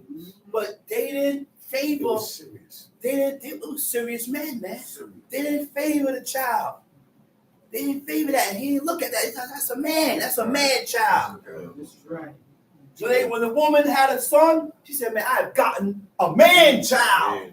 I ain't get a boy. I gotten a man child. Right. That's why the woman raised the child up. And then at a certain age, the moms let the son go. So I can't do nothing more with you. The son go out, do his thing, hang with pops. Father teaching him the art of war, teaching him how to survive. Things men do. The son needs his father around him. That's right. The daughters need their mother around them. You can't be getting married and you don't know how to cook. You can't boil an egg. Okay. Said you burn water. What else I said? He said you can't boil an egg. He said you burn water. He had some real antics. He said you burn water. How you gonna burn water, bro? How? He said you burn water. Go ahead. First Samuel. Hold up. So why I say that is that because there's certain things that a son, that a child, a man child, and a woman child must know while growing up. The mother's job is to teach that daughter. Number one, before she get married, she know how to braid. She know how to sew. Why I said braid? Because now we have lazy women that are having men child, and you look at the pictures, and all the boys are bald. They got Caesars. Or if they had dreads, they cut the sides off, the whole side, and just leave hair on top. You clown. Clown. And they're raising the children, balding their heads. So now they're growing up with these qualities and ways in them that they think and feel is accepted of God. Dooming your children. All those skills are gone. Nobody know how to sew. Nobody know how to sew. You got to go out and buy clothes. Go to the yeah. Or go to the seamstress. Outside. Tailor. Yeah, you got to go to the tailor. That's right. Go to Musa. Come shoot. Behold, here I am. Witness against me, verse 3. And 12, right? Yeah. Go ahead, tell me. Behold, here I am, witness against me before the Lord and before his anointed. Whose ox have I taken? Uh-oh. Why he had to ask the people that? Whose ox have I taken? Why he asked the people that? You know why? Because I didn't offend you, but you had people that you come at you and you have a certain feeling for me. You act like I did something to you. What caused you to develop this mindset against me or say these words against me? See? I don't look at you and say, I don't like him and your spirit just wrong me the wrong way. Nobody in the book said that. When the person say, I didn't like you or you not accepted, it's because of a reason. One dude said, I don't like him. He said, why you don't like him? He said, because he don't prophesy nothing in my favor. Nothing good in my favor. Reason why. But guess what? The God that said that was evil against God. Yeah. If he's prophesying against you evil, consider your ways Right. He didn't want and make some type of corrections in your life that is accepted by God. We didn't do that. I don't like her. Why you don't like her? My spirit don't take My spirit don't take her. Why your spirit don't take her? No reason. The person, that man did not offend you. He didn't say nothing wrong to you. But you don't like him. I developed a controversy. That's why Samuel looked and said, man, whose ox? Did I steal your ox? Did I do something to you? What's the next one? He said, did I steal your ox? Or did I take your ass? Or whom have I defrauded? Did I defraud you? Did I trick you and lie to you and steal from you? Whom have I oppressed? And who did I oppress? Who did I offend? Or of whose hand have I received any bribe to blind mine eyes therewith? Mm-hmm. And I will restore it to you. If I did any of these things to you to offend you, I will correct it. Yeah. If I took a bribe, Huh? I'll do that. I said, I will correct it. That's the righteous. That's a righteous mindset. You violate and you offend, you correct. You correct it. Yeah. Make it good. Make it good. Because I messed up. I offended the man. Or I offended this person or whoever it is. Correct it. That's called righteousness, man. That's what it is. The man is dead, I'll correct it with his son. That's it. The man's dead. You correct it with his son. You can correct it. That's it. That's right. And they said, thou hast not defrauded us, nor oppressed us, neither hast thou taken aught of any man's hand. And he said unto them, the Lord is witness against you. He said, the Lord is what God is hearing this. He said, you said it out your own mouth. No, you didn't oppress me. You didn't violate. I never offended you. Okay. God is witness between us. Remember what you said. Go ahead. And his anointed is witness this day, that he have not found aught in my hand. And they answered, he is witness. He is witness. And Samuel said unto the people, it is the Lord that advanced Moses and Aaron, and that brought your fathers up out of the land of Egypt. He says, God is the one that chose Moses and Aaron, advanced them and pushed them towards delivering you guys out of Egypt. Because the cry was bitter. It was a bitter cry that came out of Egypt, and God heard the cry, and he remembered Abraham. He remembered his covenant and his agreement with Father Abraham. Then he delivered his people out. It's time to get them out. Time to get them out. Now therefore stand still, that I may reason with you before the Lord of all the righteous acts of the Lord, which he did to you and to your fathers. When Jacob was coming to Egypt, and your fathers cried unto the Lord, and the Lord sent Moses and Aaron. He said, now therefore stand still. He said, stay right there. He said, don't go nowhere. He said, stay right there. Be quiet. Don't say nothing. Let me explain and run this down to you in the simplest form that you can understand it. So I'm going to run this down to you. So I can, when by me running this down to you, you're going to see yourself. I'm going to show you your own self. I'm going to show you how you get down, man. And that's what God did. He said, stand still that I may reason with you before the Lord. Of all the righteous acts of God, which he did to you and to your fathers, all the good that God did to you and in the nation. Go ahead. When Jacob was coming to Egypt, and your fathers cried unto the Lord, and the Lord sent Moses and Aaron, which brought forth your fathers out of Egypt and made them dwell in this place. And when they forgot the Lord their God, he sold them into the hand of Sisera. So Jacob was coming to Egypt, and your fathers cried unto the Lord. Then the Lord sent Moses and Aaron and brought forth your fathers out of Egypt and made them dwell in this place, which was what? Israel, Jerusalem. Right? So now, while they're in Jerusalem, they forgot God. They forgot God. Right?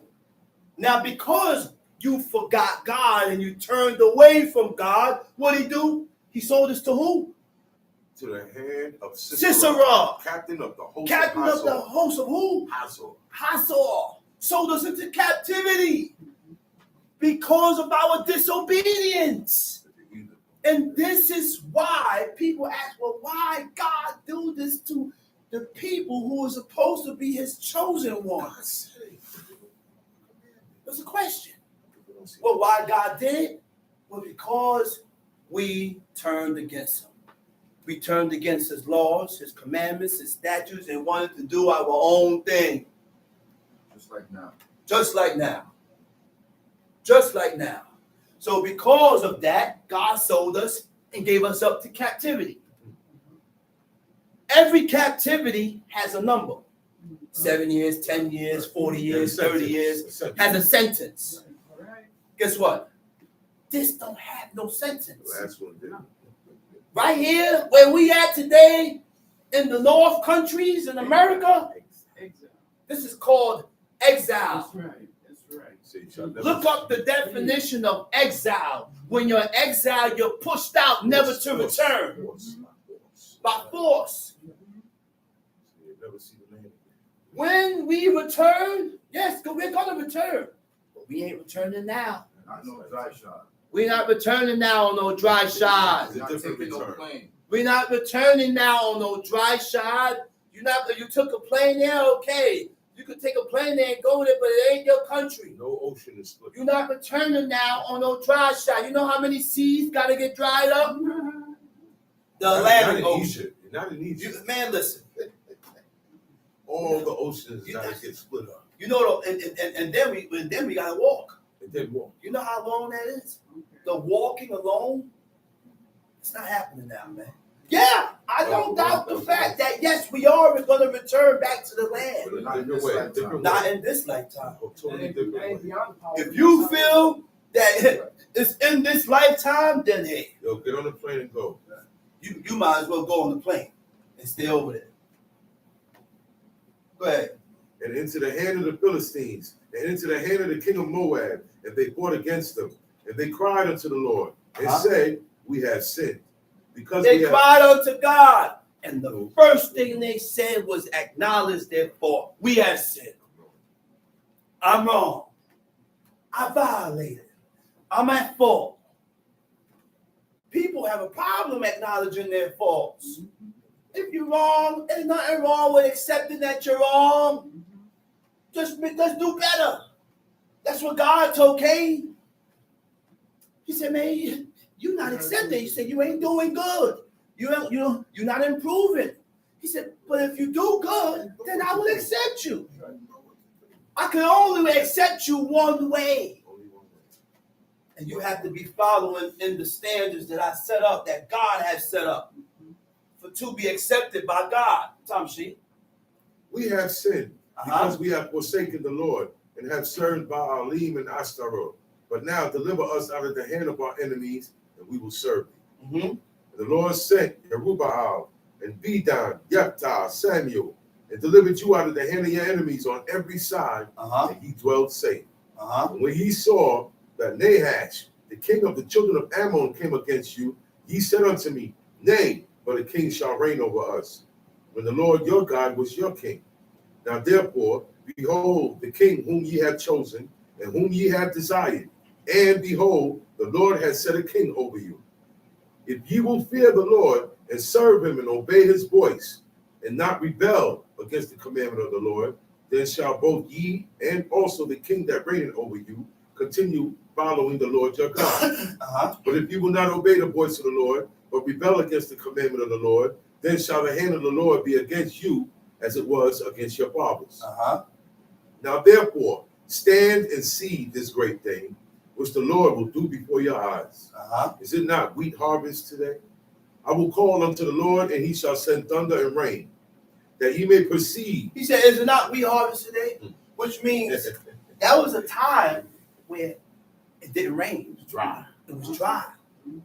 He said, it ain't rain. See, God had the rain set up in certain times in certain seasons where the rain came. That's right. He controlled the weather. He controlled all that. That's right. And he said, man, it's wheat harvest now. Ain't no rain supposed to be going down. But look at him. He said, check this out. He said that you may perceive and see that your wickedness is great, which you have done in the sight of the Lord, and asking you a king. Verse 18. So Samuel called unto the Lord, And the Lord sent thunder and rain that day, and all the people greatly feared the Lord and Samuel. The people said unto Samuel, pray for thy servants unto the Lord thy God, that we die not. For we have added unto all our sins this evil to ask us a king. And Samuel said unto the people, fear not, ye have done all this wickedness. Yet turn not aside from following the Lord, but serve the Lord with all your heart. 100%. Keep it 100 with God. Serve God 100%. Not halfway, not 3/4, which means we have to go all the way with God, man. We can't half step. And that's supposed to be everyone's goal in life. Before you die, before I die, my goal is to be all the way with God. Completing all the things that is necessary in this life. That's being perfect. According to what God says. That's my goal. Go ahead. And turn ye not aside. Turn not aside. But then not to the right, not to the left. Don't cause nothing to cause. Don't allow anything to cause you to turn towards the right or the left. No children, no friends, no family, nobody can detour you away from this path. Go ahead. And turn ye not aside, but then should ye go after vain things. He said, and turn ye not aside.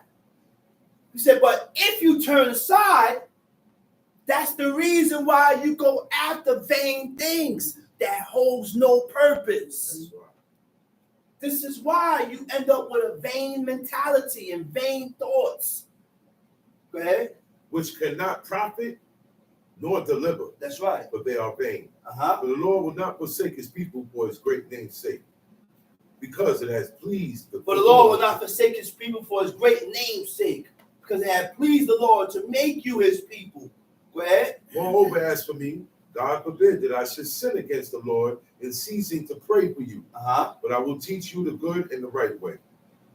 Only fear the Lord and serve him in truth with all your heart. But consider how great things he hath done for you.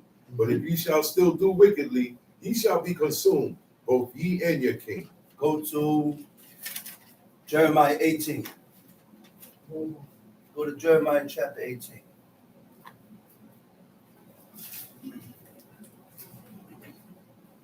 Jeremiah chapter 18.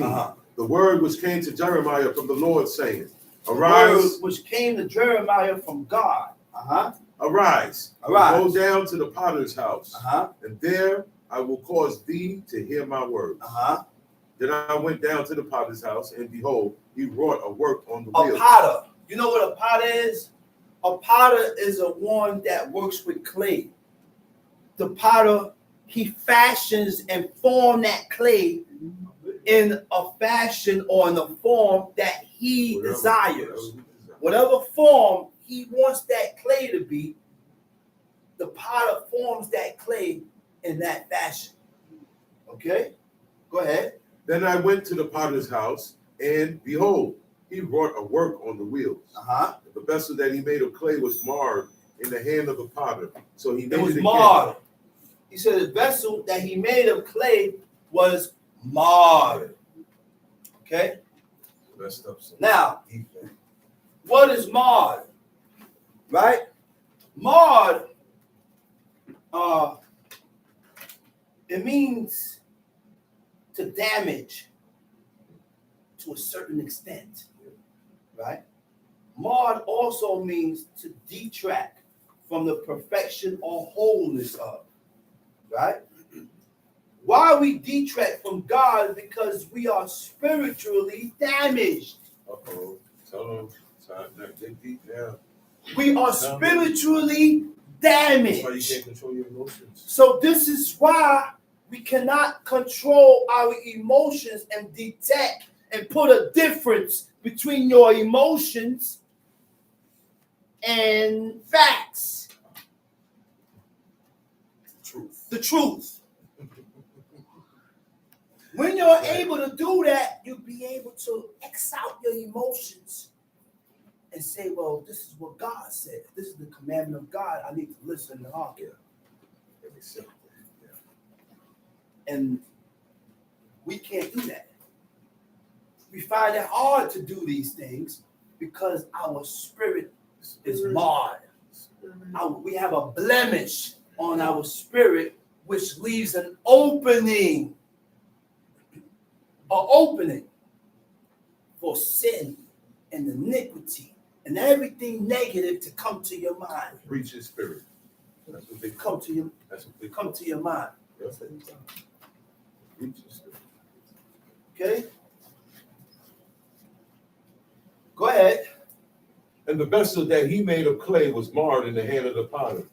So he made it again, another vessel. The vessel was marred. So the potter said, man, this vessel ain't come out too good. He said, let me make it again. Let me make it and see if I can make a better one. Reset. Go ahead, read. And the vessel that he made of clay was marred in the hand of the potter, so he made it again, another vessel, and seemed good to the potter to make it. Then the word of the Lord came to me, saying, O house of Israel, cannot I do with you as this potter? Look what God told Jeremiah. You clay. He used the potter for an example. He said, oh, house of Israel. He said, don't you think I could do you the same way the potter is doing this vessel? I could shape you and form you the way I want you to be. I could make you walk up upright. But if I make you walk upright, then it's not of your own will. It doesn't count. I want to see this righteousness. I want to see this righteousness spring up out of you naturally on your own.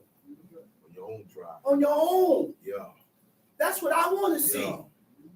And that's what God wanted to see. Yeah. God don't want to force you. God don't want to force nobody. Everything that we do must be of our own free will. Parents do it. So you doing this. It comes to a certain point in time in life and stages where, guess what? But you have to have time in. Time where the person can say, well, I'm not doing this for you no more. I'm not doing this because of you, to please you no more. Right now, the state of mind that I'm in now, I have realized and recognized that the God of Israel exists. And now I'm doing this for myself. I come here because I want to be here. I fulfill these laws, commandments, and statutes because this is what I want to do. I heard my mom tell my pops that. She said, yeah, in the beginning, I did this because of you. He said, but in time, she increased and got better and said, well, hey, listen, not me. She said, when you go, she said, I'm going to be here. I'm going to still be living according to what you showed me. Still gave him his props and his compliments. Because if it wasn't for you, husband, I'd be living any other way. I'd be doing every and everything. Because it's because of him. Why Mama Love knows who God is.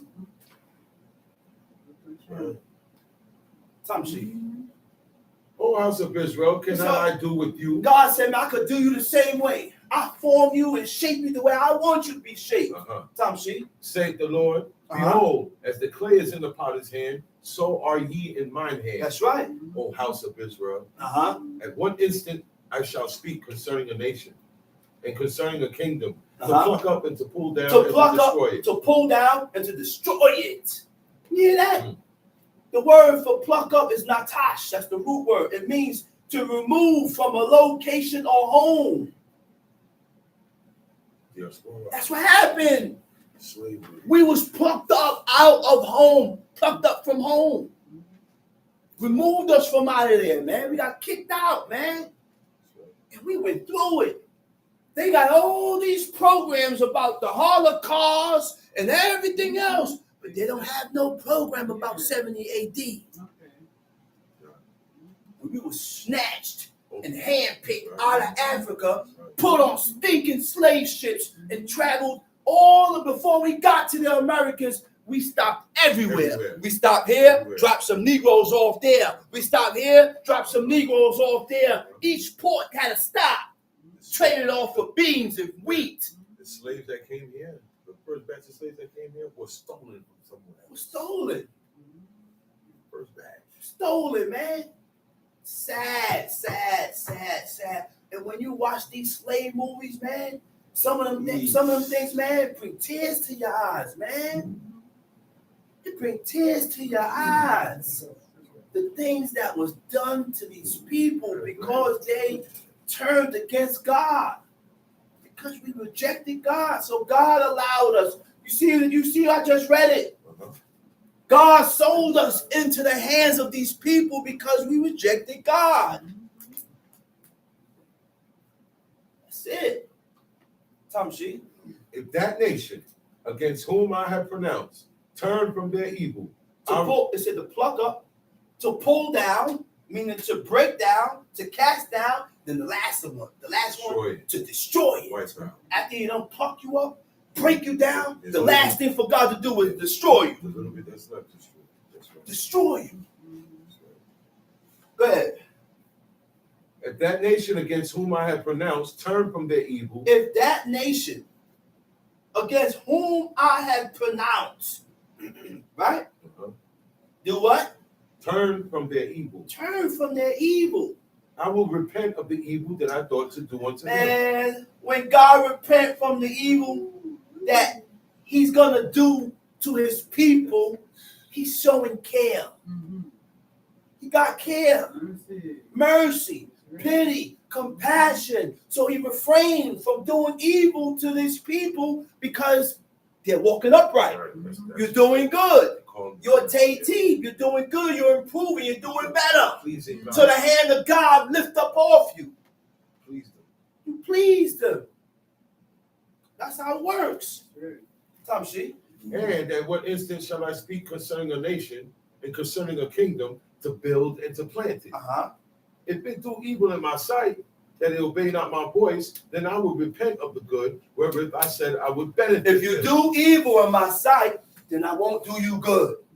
Don't expect good things to happen. So I'm gonna repent of the good. Because I'm gonna pull back. And that's the mind frame that we need to begin to acquire. Every negative reaction is because of a violation of the commandments of God. Something that you did in life a week ago, because you don't get punished right away.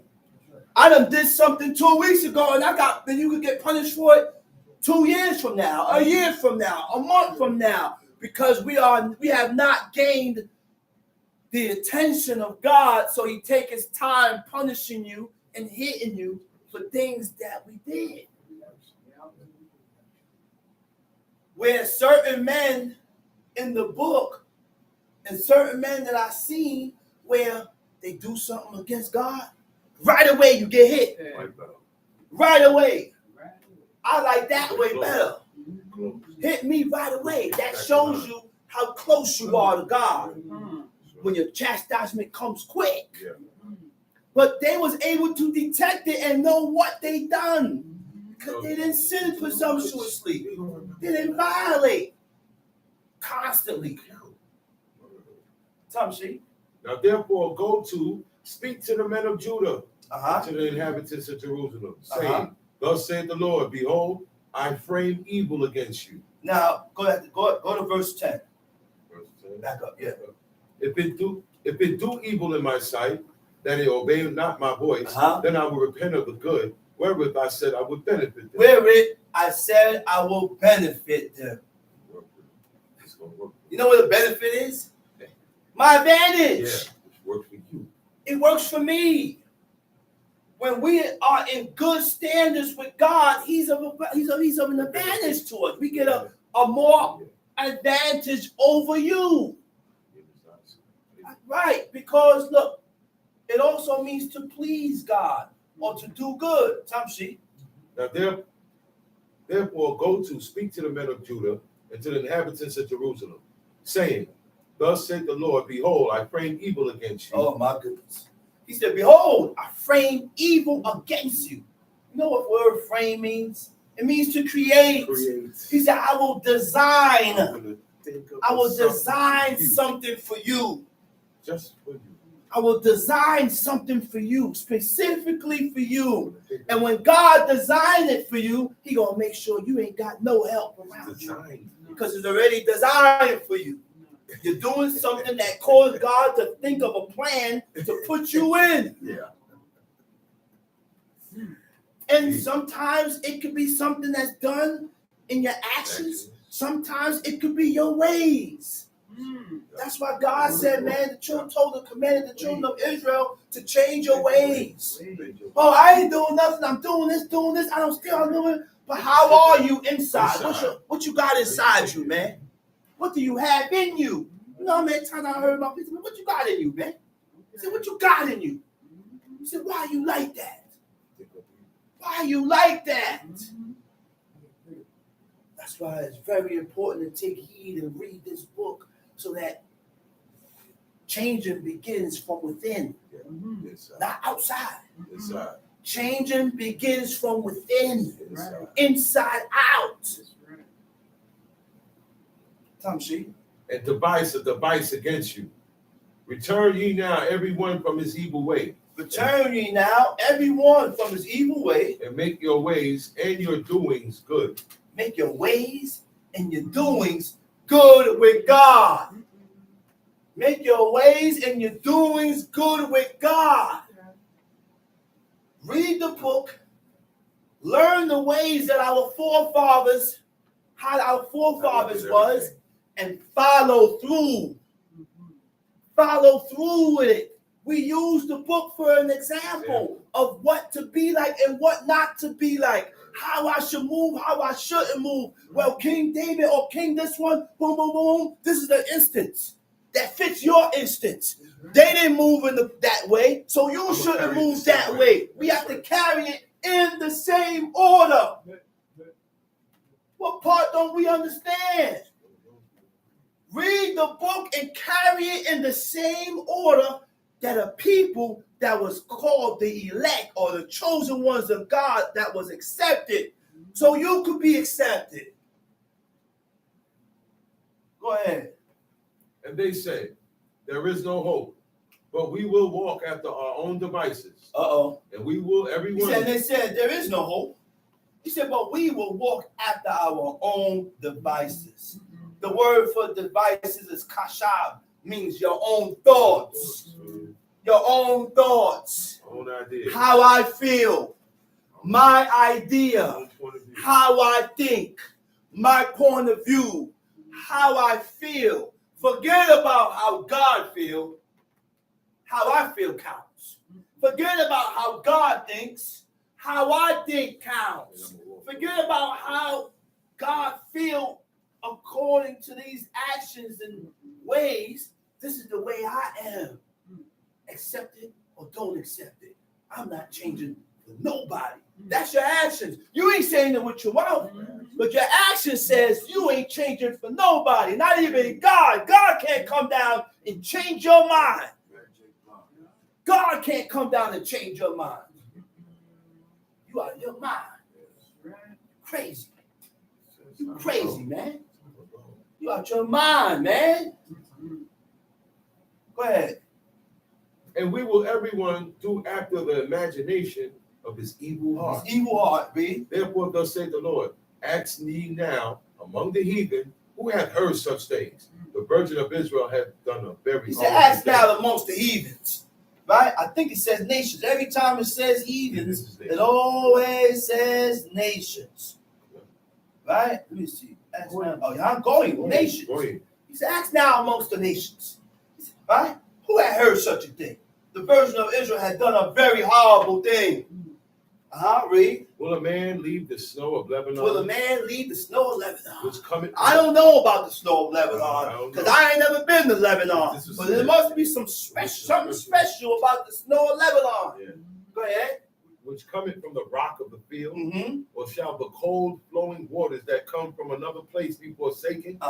Because my people have forgotten me. He said, my people have forgotten me. We forgot God. They have burned incense to vanity. We burned incense to vanity. They have caused them to stumble in their ways. And they have caused them to stumble in their ways. You caused yourself to stumble with the things that you're doing that is contrary to God.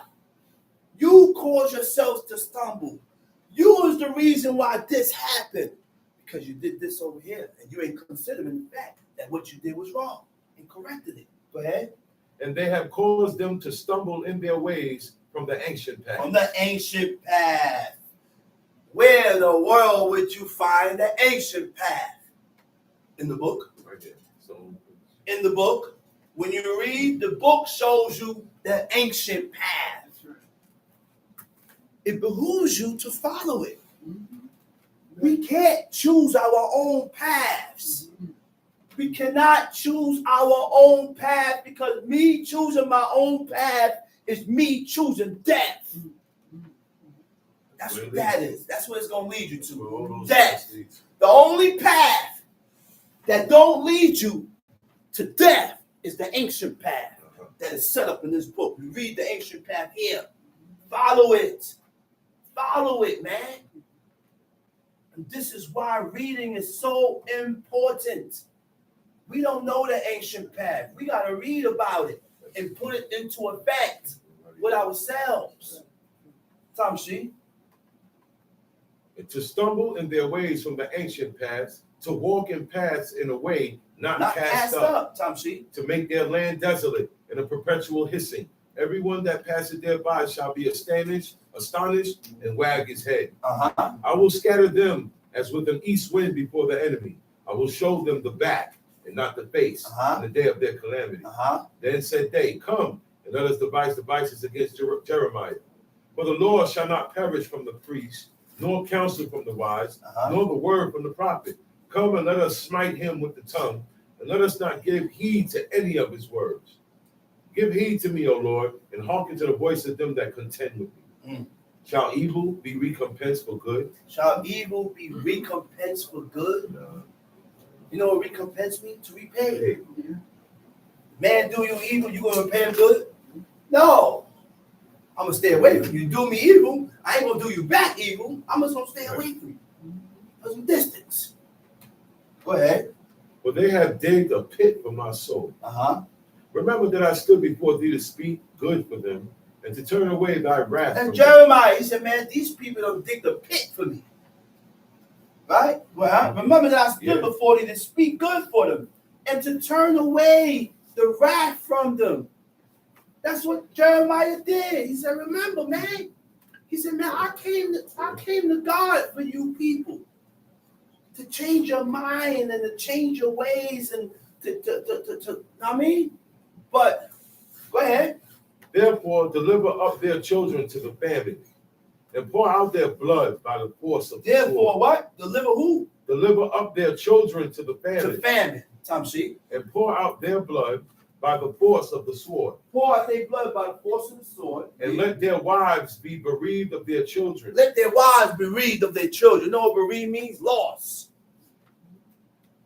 Loss. You don't have them no more. Read. And be widows. And let their men be put to death. Let their young men be slain by the sword and battle. Let a cry be heard from their houses, when thou shalt bring a troop suddenly upon them. For they have digged a pit to take me and hid snares for my feet. Yet, Lord, thou knowest all their counsel against me to slay me. Forgive not their iniquity, neither blot out their sin from thy sight, but let them be overthrown before thee. Deal thus with them in the time of thine anger. You know who asked that? Jeremiah. The prophet turned to God because there was a point of time where he was called what? The weeping prophet. He even wrote that book, Lamentations. He cried to God for the people, man. Try to help the people. The people went, snatched them up and threw them in the pit. Did them dirty. So he said, all right. He said, man, you know, I cried for you guys, man. Then he turned to God. He said, make them go into famine. He said, do this to their children, do this to their wives, make this happen to them, make that happen to them. Jeremiah said that.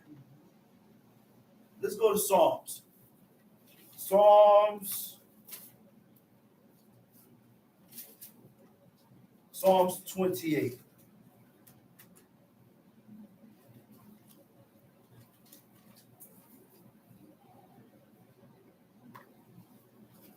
Psalms chapter 28. Uh-huh. Unto thee will I cry, O Lord, my rock. Be Unto not, thee, O Lord, will I cry, O Lord, my rock. Uh-huh. be not silent to me. Lest if thou be silent to me, I become like them that You go see down. what he asked God? Don't be silent to him. Why? Because sometimes when you set up those prayers, it ain't got to be heard all the time. It ain't got to be heard all the time. You can set up prayers and God ain't got to hear your prayers because your ways stink before God. Oh, yeah. So because your ways stink before God, he ain't going to hearken and listen to what you got to say. In order for God to hearken to your prayers, you got to please God. You got to please him. You got to be accepted. And there's a way to please God. There's a way to be accepted of God. Follow the laws and the commandments and the statutes that is set here. Go ahead. Be not silent to me. Lest if thou be silent to me, I become like them that go down into the pit. He said, man, he said, if you be silent to me, then I'll be like them that go down to the pit. How you think Cain felt? God wasn't, there was no interaction between him and God. None. No connection. God stopped speaking to him. God stopped speaking to him. Pushed him away. Saul, God stopped speaking to him. One dude went to consort and inquire of the Baal Zebub. Lord of the flies. Right? Lord Zebub is flies. Baal is Lord. God went to him, he said, is it not a king in Israel, a God in Israel? He said, is there not a God in Israel that you go and inquire of Baal Zebub, of the God of the Equinites? He said, therefore, he said, you ain't gonna come down from your sickness. You ain't gonna be healed. You ain't gonna be healed. You're gonna stay sick. Nothing gonna heal you. Go ahead. Hear the voice of my supplications when I cry unto thee. When I lift up my hands toward thy holy oracle. He said, hear the voice of my supplications when I, what verse you at? Verse 2. Okay, when I cry unto thee, I will lift up my hands towards thy holy oracle. Right. It shows your position in prayer. That's right. Okay? When we pray, we don't genuflex. You go on your knees and you spread forth your hands towards heaven. Right. Spreading forth your hands towards heaven is not this. That's right. Spreading forth your hands towards heaven is not this. That's right. When we pray, the spreading forth of your hand is like this. Mm-hmm. Like this. Oh, You can kneel, you can stand, or you can prostrate. Mm-hmm. I don't know one hand up. And Not one hand up and one hand down. Holding the book with one hand. Right. One No. hand up. nothing in your hand. Backwards. Not on point. That's backwards. With your hands down. Mm-hmm. Both hands has to be up. That's That is right. that is right. Israel's position Right. when you're praying to this God. Mm-hmm. Tamshi. Draw me not away with the wicked. Draw me not away with the wicked. You know what it means when he said, don't draw me away with the wicked? Don't cause me to follow after them. Don't allow me to be like them. You and to act this, you shouldn't want to be like them. You come and say, man, I'm not like y'all. I don't want to be like y'all. Go ahead. Draw me not away with the wicked. And with the workers of iniquity, which speak peace to their neighbors, Which speak peace to their neighbors, but mischief is in their heart. but mischief, evil is in their heart. Happened to me. Evil is in their minds. How do I come to you and say, hey, shalom, brother, hug you, shake your hand, and then, but in my mind now, it doesn't match the greeting. I experienced that this week. It doesn't match the greeting that I greeted the brother with. You got people like that. That will laugh and smile in your face. Hey, and then in the back of their mind, they have evil thoughts about you. Those are ways. Yeah. Those are ways. That's ways. That's right. That, look, when you read the book, you gotta know how to pick out the ways. That's right. That's called the ways. It don't say thou shalt not. Those are the ways that God hates about man and woman. The way you are. The way you How are. you handle things. If my ways are good, I won't move in this manner. Right. I won't say shalom to you. Shalom And to then in you. the back of my mind, I have evil thoughts conjuring up in my brain about you. Let's just say, hey, shalom. Time sheet. Give them according to their deeds and according to the wickedness of their endeavors. Give them after the work of their hands. Render to them their desert. He said, give them, he said, draw them. He said, give them according to their deeds. Give them according to their actions, their practices, the things that they have done that is against or contrary to God. And according to the wickedness of their endeavors, their actions. Right? Give them after the work of their hands. Render to them their deserts. What is their deserts? Their dealings, their benefits. Time sheet. Because they regard not the works of the Lord, nor the operation of his hands. He shall destroy them. He said, they don't regard the work of God.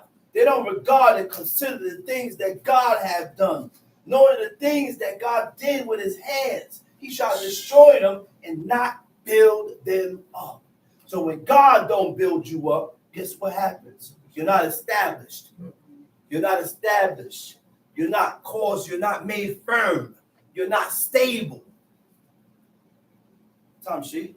Blessed be the Lord, because he hath heard the voice of my supplications. The Lord is my strength and my shield. Blessed be the Lord, because he had heard the voice of my supplications. He heard my cry. He heard my cry. Read. The Lord is my strength and my shield. My heart trusted in him, and I am helped. Therefore my heart greatly rejoiceth, and with my song will I praise him. The Lord is their strength, and he is the saving strength of his anointed. Save thy people and bless thine inheritance. Feed them also and lift them up forever.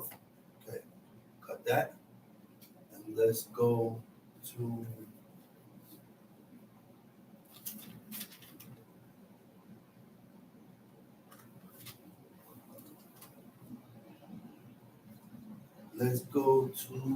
Psalms.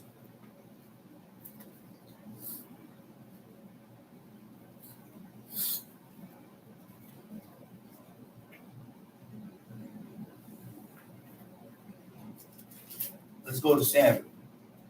Samuel chapter. I had it marked out. Can't find it. I got it right here.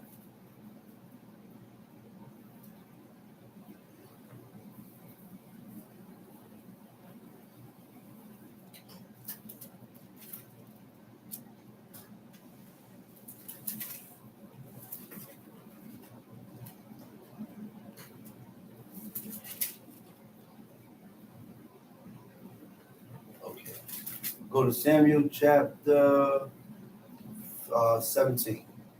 Verse 10. 2 Samuel. 2 Samuel chapter 17.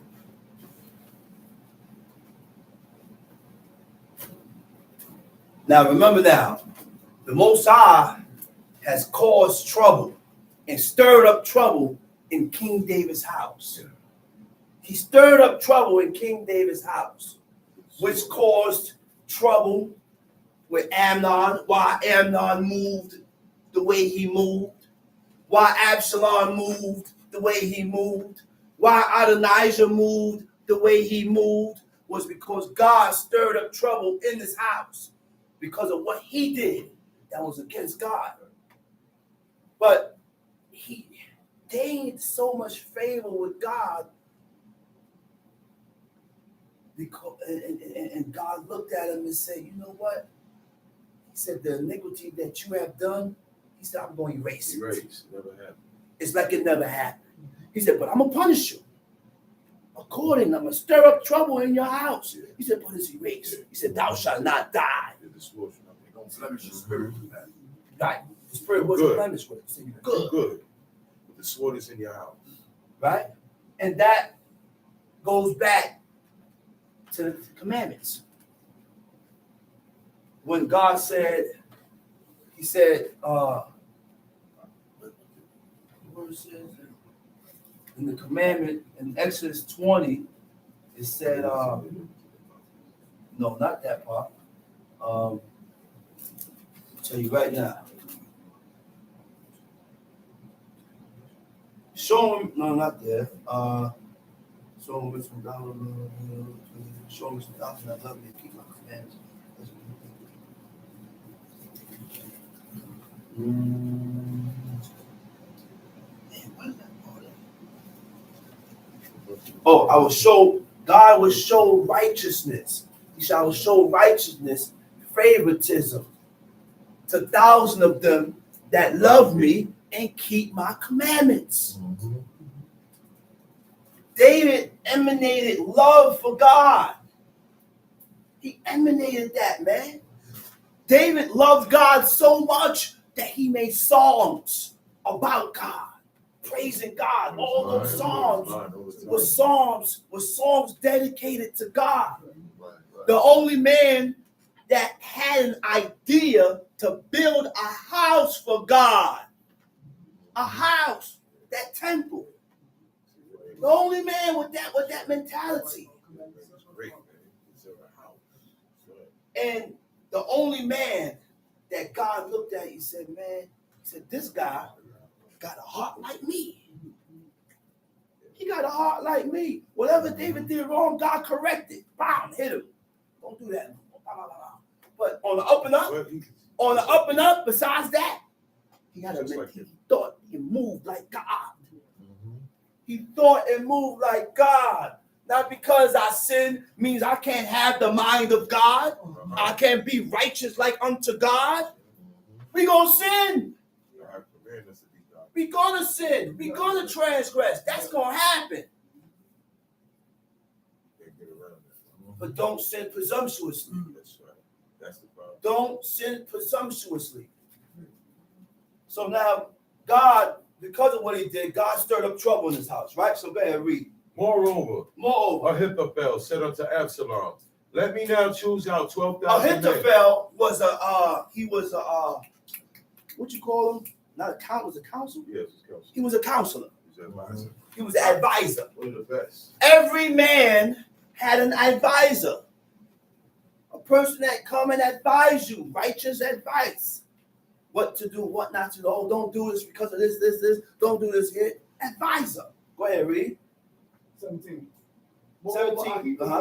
Said to Absalom, let me now choose out 12,000 men, and I will arise and pursue after David this night. Now he said, listen here. So let me choose out 12,000 men, and I will arise and pursue after David this night. Absalom is King David's son. Ahithophel was his advisor, his counselor. Now he's advising him and telling him, listen, let's get 12,000 men and let's go chase your pops. Let's go after your pops. Go ahead, read. And I will come upon him while he is weary and weak-handed. I will come upon him when he's weary, he's tired, and he's weak. Go ahead. And I will make him afraid. And all the people that are with him shall flee. He said, listen, when I come upon him, when I get at him, he said, everybody gonna run. I'm gonna make him afraid. Everybody gonna run. You know there's some weak counsel. When in the world did David ever show that he was ever afraid? Right. Go ahead. And I will smite the king only. Tamshi. And I will bring back all the people to thee when all return.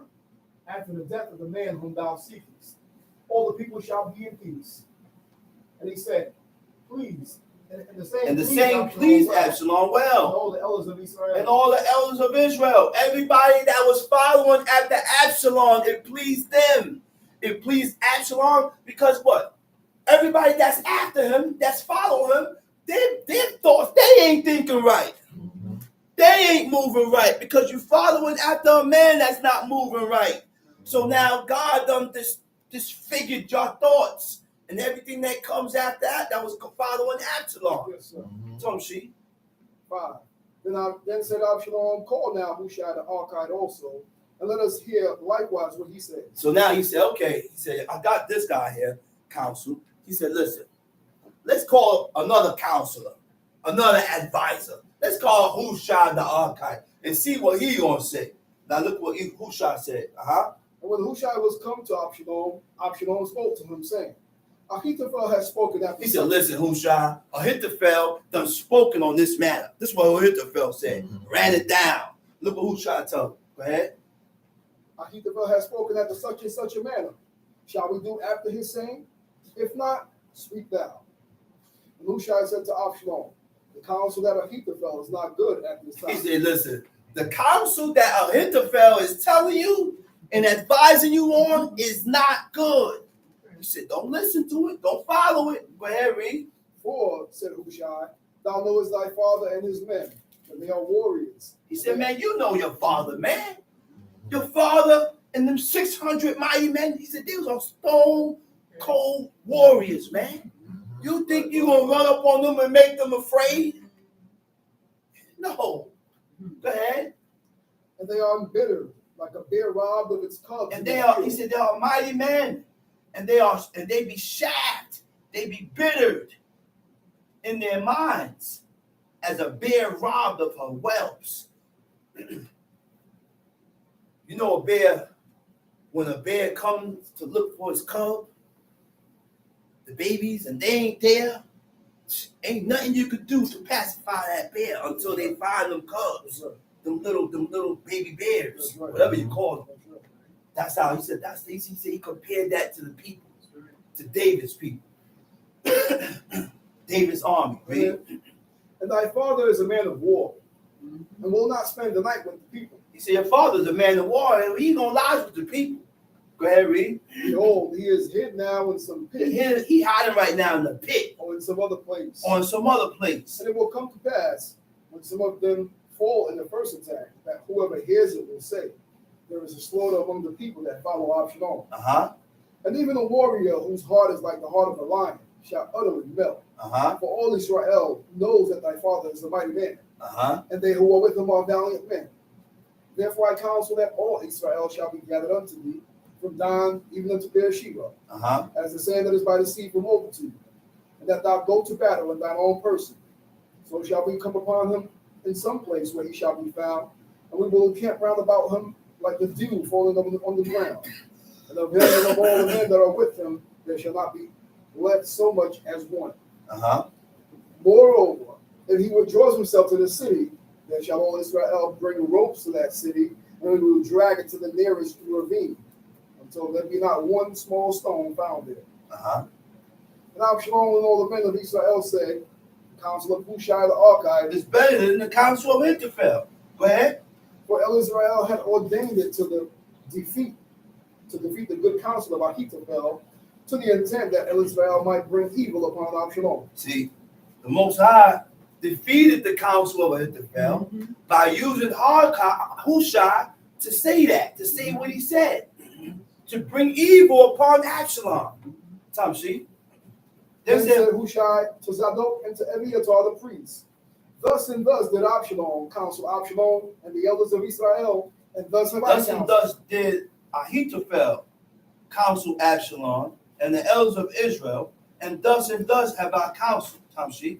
Now therefore sing quickly and tell David, saying, lodge not this night in the plains of the wilderness, but speedily pass over, lest the king be swallowed up, and all the people that are with him. So he went back and told him. After he done counseled him, he said, send word to David, King David, tell him don't sleep. He said, don't lie, don't lie here, stay out the plains of the wilderness, because you're gonna get swallowed up. He said, keep it moving. Time see. Now Yehonatan and Ahimaaz stayed by En-Rogel, for they might not be seen to come into the city. And the maidservant went and told them, and they went and told King David. Nevertheless, a lad saw them and told Absalom. But they went both of them away quickly and came to a house in Bahurim, a man's house in Bahurim. And he had a well in his court, and they went down into it. The woman took and spread a covering over the well's mouth, and spread ground corn on it, and the thing was not known. When Absalom's servants came to the woman to the house, they said to them, where are Ahimaaz and Yehonatan? The woman said, they are gone over the channel of water. With the water, And when they had sought and could not find them, they returned to Jerusalem. Right. And it came to pass after they had departed, that they came up out of the well and went and told King David, and said to David, arise, pass quickly over the water, for thus has Ahithophel counseled. They was hidden. Hid them. Hid them. because they being sought for. They looking for him to kill him. So this woman went, threw a rag over, put corn in. She had to hide him. She ain't lie. Huh? She ain't No, she ain't lie. She. Then David arose, and all the people that were with him, and they passed over the Jordan. By the morning light, not one of them had failed to cross the Jordan. And when Ahithophel saw that his counsel was not followed, Ahithophel, see, well, listen, man. My counsel ain't being acknowledged no more. Right, listen. He ain't listening to me. I give a counsel, nobody's hearkening to my counsel. He said he saddled his ass, and arose, and went to his house, went home to his city, and put his household in order. Put his household in order. You know, when a man put his household in order, those are commands. Those are commands that you set upon your house for your wife and your children to follow. When I die, don't do this.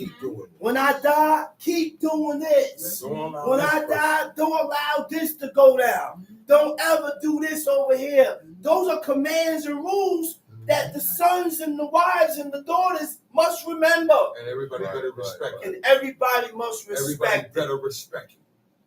Everybody must respect it. Don't try to go behind the mulberry bush. Go underhand. You know the command. You know the orders. Top shit here. And put his household in order and strangled himself and died. He put his household in order, then he went and killed himself, strangled himself and died. Which he said, man, my purpose on earth is not here no is more. not here no more. I was here to counsel you. Now my counsel is not accepted. He said, man, let me go command my household, and I'm going to hang myself. Go ahead. And was buried in the tomb of his father. Then David came to Mahanaim, and Absalom passed over the Jordan, he and all the men of Israel with him. And Absalom placed Amasa in charge of the army in place of Joab. And Amasa go to chapter 18. And David numbered the people that were with him, and set captains of thousands and captains of hundreds over them. And David sent forth a third part of the people under the hand of Joab, and a third part under the hand of Abishai, the brother of the son of Zeruiah, Joab's brother, and a third part under the hand of Ittai the Gittite. And the king said to the people, I will surely go out with you myself also. But the people answered, thou shalt not go out. For if we flee away, they will not care for us. Neither if half of us die, will they care for us. But now thou art worth 10,000 of us. Therefore now it is better that thou shouldest be our help from the city. You know what he said? He said, man, your worth is the worth of 10,000 men. Too valuable. We don't need you to come. You stay here. We're going to take care of it. We got this. We can't lose you. We can't lose you. We already lost this, and this, and this. We can't lose you. Yeah, we got this. You know what I mean? He told me, so your value means it's so much to us, man. We cannot lose you. That's what he told King David. Go ahead, read. The king said to them, what seems best in your eyes, I will do. Whatever seems best in your eyes, okay, I'm a hearken. I'm going to do it. What seems good for you in your eyes? Go ahead, read. And the king stood by the gate side, and all the people came out by hundreds and by thousands.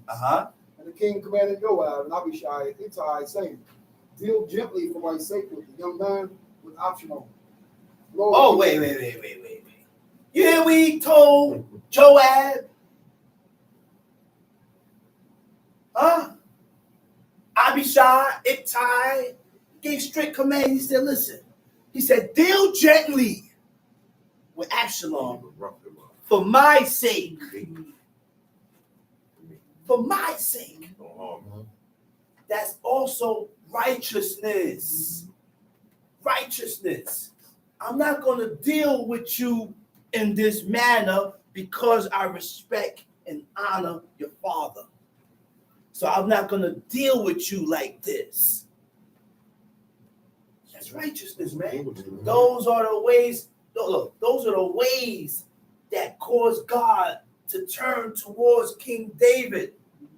To turn towards King David because of his ways and how his mentality and how he thought. Tamshi. So the people went into the field against That's like I got a son. If you dig at me, then you will deal with my son in a manner that's not gonna offend me. Same right. Right. Cause that's my son. I know- And I you know can't ain't deal gonna because like if you deal with my son in a manner, Yeah. I'm gonna look at you and say, why you had to do that to him? it. Right. It's gonna- Why you do that? It's gonna offend me. That's right. That tells me that I'm not so much in high favor in your eyes. You gonna tell me you gonna kick my son down the steps? No, I ain't gonna kick my son down the steps. You crazy? Your wife, You out your mind. wife, My your wife, kids. my children, and everything that belongs to me. You out your mind? You must want to. You want to meet God? Oh yeah, you want to meet God? Yeah, you definitely wants to meet God. You're not gonna do that to mine. Let's go. And all the people heard when the king charged all the captains concerning Absalom. So the people went into the field against Israel. The battle was What verse you at? reported. 7. Go ahead. And then the people of Israel were beaten before the servants of David. And there This was verse where the people was slain. Where the people of Israel was slain before the service of David. there was great slaughter that day, 20,000 men. But the battle was there scattered over the face of all the country. And the wood devoured more people that day than the sword devoured. And Absalom met the servants of David. And Absalom rode on a mule. And the mule went under the Absalom was on the mule. So the mule rode underneath a what? The thick boughs of the great oak. Thick boughs. Read. And his head caught fast in the oak. And he was taken up between the heaven and the earth. His locks got caught up in the branches. So now he's dispensed in midair. The mule is gone. Usually happens. That don't happen. But how in the world did his locks get all intertwined in those branches? So now he's hanging from his locks. Okay? Go ahead. And the mule that was under him went away. And a certain man saw it and told Joab and said, Behold, I saw Absalom hanging in the oak tree. Joab said to the man He that said, told man, I him, saw Absalom. He hanging in the oak. Go ahead, read. and Joab said to the man that told him, Read. And behold, thou sawest him, and why didst thou not smite him there to the ground? He said, behold. He said, you saw him. And you didn't smite him to the ground? You didn't kill him? Go ahead. And I would have given thee 10 shekels of He said, silver man, I would have gave you 10 shekels. I would have paid you to do that. and a girdle. He said, why you ain't kill him? He said, why you ain't move on I'd hit you off. him? Read. And the man said to Joab, Though I should receive 1,000 shekels. He said, of silver though from my I hand, shall receive what? 1,000 shekels. 1,000 shekels. He said, man, if you give me 1,000 shekels, go ahead. Yet I would not put out my hand against the king's son. He said, I'm not going to touch the king's There son. was no price for that. He said, and you was there He was there. when King David gave the command. He was there. But you trying to move me. He gave a command to you. That's right. And you want me to move. You said you trying to set me up, man.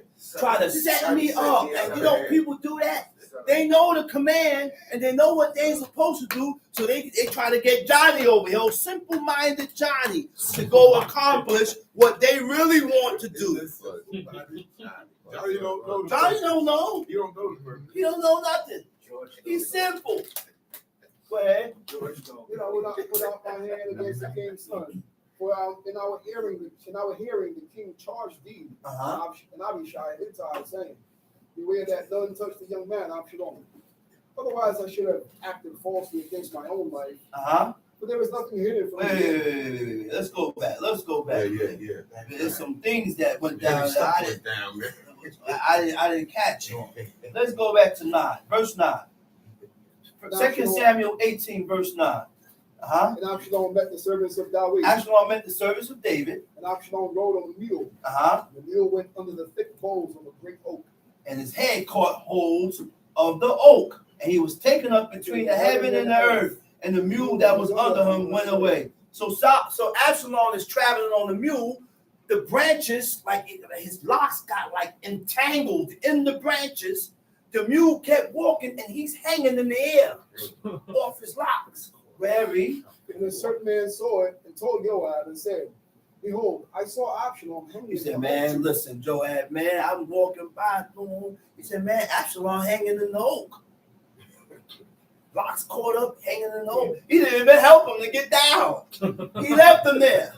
But first instance, you ain't gonna go back and tell Joab. First instance, you see him hanging, he said, man, golly, man, how you get up there, Absalom? He said, what in the world? He said, let me try and get you down from there and pull you down. He know how they feel about it. And he knows what was going on. He knows the situation. So he left. He said, man, you know what? I'm not even helping you. Because you over here chasing your father. So I'm not helping you and I'm not moving. I'm going to leave you right there. But remember now, God already had evil intended for Absalom. That's why everything went around. That's why everything went down the way it went down. Can't That's blame why- nobody for That's that. why the oak tree alive and cracked. And entangled in all his locks. It's That's already right. written. Already Commanded by written. God. That's right. Go ahead. Tamshi. And Joab said to the man that told him, and behold, thou sawest him. And why did us not smite him? He said, man, you saw the guy up there. He said, why you ain't kill him? He said, why you ain't smite him, man? Why you ain't take his life? Go ahead. And I would have given thee 10 shekels. Now, I would have gave you 10 shekels. I would have paid you, man. Mhm. And a girdle. Uh-huh. That girl was winning. Right, Kagora. A girdle. You know, they man and woman. Yeah. We didn't wear underwears. No, girl. Women didn't wear panties. Girl. They wore girdles. Rapping. You know what a girdle is? You ever watch those ancient movies where you see the man walking around with like a cloth and it's wrapped up, it's wrapped around them. Different type of It's just, when you have what's the dude name? Batiakas.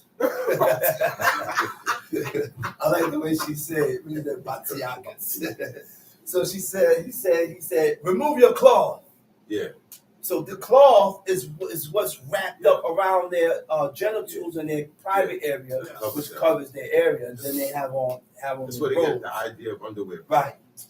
They didn't have on panties and underwears and okay. Huh? Right. They got different types Right. of The panties, and I seen the girdles that the woman that woman should be wearing are underwears that has you ever saw those models with the strings, the tied up panties where you tie them up on the side? Because let's think now, pants. There's no feminine word for pants. That's how you. What they add to the word pants? A suffix. Mm. IES is a suffix, no? Right, right. We went to English. We completed school, didn't we? IES is a suffix, panties. It doesn't make it I plural. mean, it doesn't make it better. I mean, feminine, right? Masculine. I mean, there's a pants. Miknasayim is a masculine word. There's no feminine word for miknasayim. You tell them right, please. There's no feminine word for miknasayim because miknasayim is a masculine word, which is pants, which was only for men to be putting on. Mhm. It ends with a final man. Right. That's Final masculine. men. Meaning The it's final right. man makes it masculine. That's right. I remember that. That's right. That's It Hebrew. ends with a final man. It makes it- Anything that ends in the final men, it makes the word masculine. That's it. They didn't put on pants. And now you call it panties, which the panties is just regular pants. That's all it is. Without the legs. Without the Right, legs. right. I can take a pants, take something, cut the legs out, and you wear Now you got hot pants on. now your hot pants on with your butt hanging out. Right. What about tights, brother? Is tights good for women? Tights, no. Leggings, they call it tights, leggings. leggings. Jeggings. None of those. But it's not pants with a zipper. No. None of those things is appropriate. It's not the dress wear for a Hebrew woman. Right. So where we at now? 12. 12. Go ahead, Tom Sheep. And the man said to Joab, What the man said to Joab? the wife should receive 1,000 shekels of He silver. said, don't you give me 1,000 shekels. Yet I would not put out my hand against the king's son. He said, man, I'm not going to touch the king's son. You out your mind? You crazy? He said, I'm not going to touch and kill the king's son. Tom Sheep. For in our hearing the king charged thee. In our hearing, the king charged thee and Abishai and Ittai, saying, beware that none touch the young man All Absalom. 3 captains got warned. 3 captains. Those are 3 captains that King David warned them and told them, don't touch him. That's right. Don't touch him. Direct command. So, go ahead. Otherwise, I should have acted falsely against my own life. Otherwise, I should have wrought falsehood against my own life. You know what that means? I'd have been looked at as a liar, shekwed, as a liar. You've been branded a liar. Why? Let's dig into that. You're given a command not to do something. I agree to the command. Then I do opposite to what the command was. I'm a liar. You're a liar. You lied. That's right. Oh, I didn't lie. I just said you lied. And you mocking the command. Because you accepted the commandment that I done gave you. And I'm thinking you're going to move accordingly because you didn't voice nothing at the time of the command when I said don't bop, bop, bop, bop. You got anything to say? Say it now before you agree to the command. But people don't know what a liar is. When you agree to the command and the order and do opposite, you're a liar. You're a deceiver. And you're mocking. That's right. And you're mocking, Tamshi. For there is nothing hidden from the king, and I would have stood aloof. Then said Joab, it is not proper for me to beg before you. And he took 3 darts in his hand and thrust them through the heart of Absalom. What verse you at? In the 14. Okay. He was still alive. He took 3 darts in his hand. Joab went, took darts, and killed Absalom. Read. Who was still alive in the midst of the oak. Uh-huh. And 10 young men that bore Joab's armor came round in a circle and smote Absalom and slew him. They wasn't going to shoot no darts on Absalom until Joab moved. Joab is his captain. Joab shot the darts. Okay. The Joab shot. Okay. Hey, I'm shooting darts too. Plop, plop, plop. They start shooting them with it. Hitting them with the darts. Joab didn't move. They ain't moving. That's protocol, man. That's protocol. And that's something that is lacking with people today. Protocol. Order. We don't have no more order. Go ahead, read. And Joab blew the shofar, and the people returned from pursuing Israel. Uh-huh. For Joab held the people. Held back. And they took Absalom and cast him into a great pit in the wood, and laid a very great heap of stones upon him. Uh-huh. And all Israel fled every one to his tent. Mm-hmm. Now Absalom in his lifetime had taken and reared up for himself a pillar. A pillar. Which is in the king's valley. Mm-hmm. For he said, I have no son to keep my name in remembrance. And he called the pillar after his own name. And it is called to this day Absalom's monument. Mm-hmm. Uh-huh. Absalom's place. Read. That's it. Then said Ahimaaz the son of Zadok, let me now run and bring the news to the king. Ahimaaz. He said, all right, man, this one went down. There's a lot of things that went down. Nothing was hid from the king. He said, man, let me go to the king. He said, I'm going to go take this news to the king now. Go ahead. You got to know about it. You got to know about it. They didn't hide nothing from the king. Tamshi. How El has avenged him of his enemies. Uh-huh. And Joab said to him, thou shalt not bear tidings this day. Thou shalt bear tidings another day. Joab said, listen, man, right now ain't the time to go tell him. That's what he means. He said, don't bear tidings today. You know what it means? In modern English, this ain't the time to be telling him this. This ain't the time to be telling him this. He said, tell him on a later time, but not today. Go ahead. But this day thou shalt bear no tidings, Uh-huh. because the king's son is dead. Mm-hmm. Then said Joab to the Cushite, go and tell the king what thou hast seen. And the Cushite bowed himself to Joab and ran. Then said Ahimaaz, the son of Zadok, yet again to Joab, nonetheless, let me, I pray thee, also run after the Cushite. And Joab said, why wilt thou run, my son, seeing that thou hast no problem in tidings? What verse you at? 23. Go ahead. Nevertheless, said he, let me run. And he said to him, run. Then Ahimaaz ran by the way of the plain. Okay, cut that. Let's go to Psalms chapter 1. Psalms chapter 1. Psalm chapter 1. Yes. Blessed is the man who does not walk in the counsel of the wicked, nor stand in the way of transgressors. Blessed is the man. Blessed is the man that walketh not in the counsel of the wicked. Right? Right? Blessed are the undefiled to be made. Right? Yeah, read. Nor sits in the seats. Now, what does blessed mean? To speak good about. Spoken good about. To speak gratefully of. To grant prosperity and happiness upon. We got to watch what we speak good about. Grant good things upon.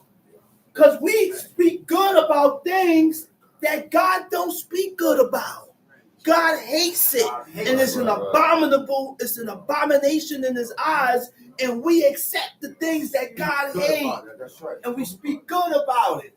Watch what you speak good about, because now, go ahead, read. But his delight is in the Torah of Israel. And It said, blessed is the man that walketh not in the counsel of the ungodly. Right? Reshaim, meaning the counsel of the guilty, the wicked.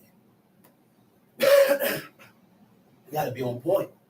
Sometimes we get counseled and told certain things, and it's wrong, and it ain't right. It's not right. Watch who you get counsel from. And we go and we follow it. But none of us listen to our fathers and mothers. We listen to everything else. Everything else. It's the best counsel you can get. Best counsel. Tom She. And in his Torah does he meditate day and night. Verse 2. Back up. Yeah, go to verse 2. But his delight is in the Torah of Israel. And in his Torah he meditates day But and his night. delight is in the laws of the Most High. That's King David, man. Yeah. King David said, that's what I delight in. My delight and my happiness and my joy is in the laws of God.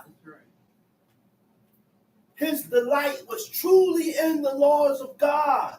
It said, and in this law does he meditate day and night. I heard one brother say, man, sometimes you gotta have meditation time. But make sure you're meditating on the right things. Right. This ain't yoga. This ain't yoga. Make sure you're meditating on the right things. Only And the man said yoga, it just speaks something. Yeah. Yoga, every position in yoga is a position in worshiping the sun. Right. Do your research. Meditating on the sun. Do your research. When you do those yoga positions and yoga stretches, And the sexual positions Right. for the moon. it's in worshiping of the sun. Do your research. Don't take my word for it. That's what the head always said. Don't take my word for it. Do your research so you can read it for yourself. So you can read it for yourself. Go ahead. He said, but his delight is in the Lord of the Lord, and in his Lord does he meditate day and night. The word for meditate is yehigeh, means to speak, means to read, to reason. He reads in the laws of God day and night, or speak. That's his conversation. Go ahead, read verse 3. And he shall be like a tree. Oh man, I went into the wrong chapter. I'm wild. Yeah, I was supposed to go to 119. I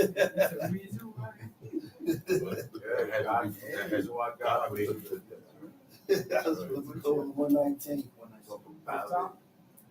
Go ahead, read. From the top? Yeah, from the top. 119. Happy are those whose way is blameless. No, blessed are the undefiled in the way. That's who blessed. That's the word for undefiled is temimeh. You know what temimeh or tamim means? The innocent, the complete, the faultless. That's who is blessed.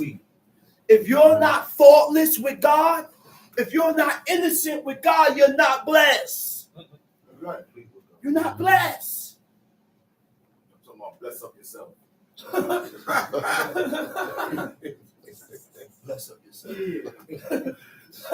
Bless up yourself. Bless up. That's the thought. That's the thoughts of evil. Yeah. Joshua and Caleb followed the Most High holy. Follow God complete. Whole. Tamshi. Who walk in the Torah of Israel. Uh-huh. Happy are they who keep his testimonies And He seek him said, with blessed the whole are heart. they that keep his testimonies. And seek him And that with the seek him whole with the whole heart. Not halfway. Not 3/4. That's right. 100%. You're 100. seeking God 100. and pushing for righteousness, Tom Sheep. They also do no iniquity. They also do no iniquity. They walk in his ways. And they walk in his ways. When you walking or going in the ways of God, the Most High, right? Right? In the ways of the Most High, you follow a certain course, a certain procedure that is set up in the book that we read. We follow the course. We follow the procedure that we read about in the book. That's the path. That's the path, the ancient path. The Most High was strictly against following and doing anything like the nations. Anything like the people. Look, our celebrations was different. Weddings, Our traditions was different. marriages was Our different. practices was different. The things that we delighted in was different. Why do we find delights and happiness in the same thing that these people find delight and happiness in? Same. Because you the same. Same. Tom Sheep. Thou hast commanded thy precepts to be kept diligently. Oh, that my ways were directed to He keep said, thy thou hast statutes. commanded us to keep thy precepts diligently. Oh, that my ways was directed to keep thy statutes. Go ahead. Then should I not be ashamed when I observe all thy commandments. When I have respect unto all thy commandments. The word for respect is nabit or nabat, nun bet tet.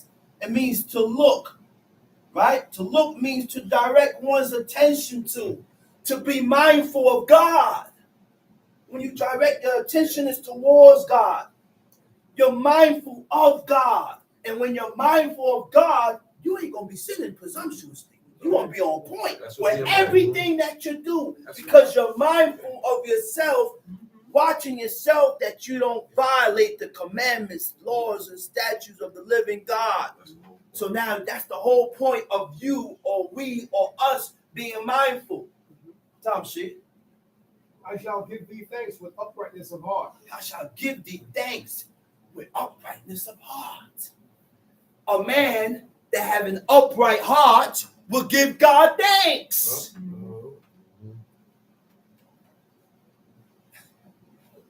That person remains and stays on his knees.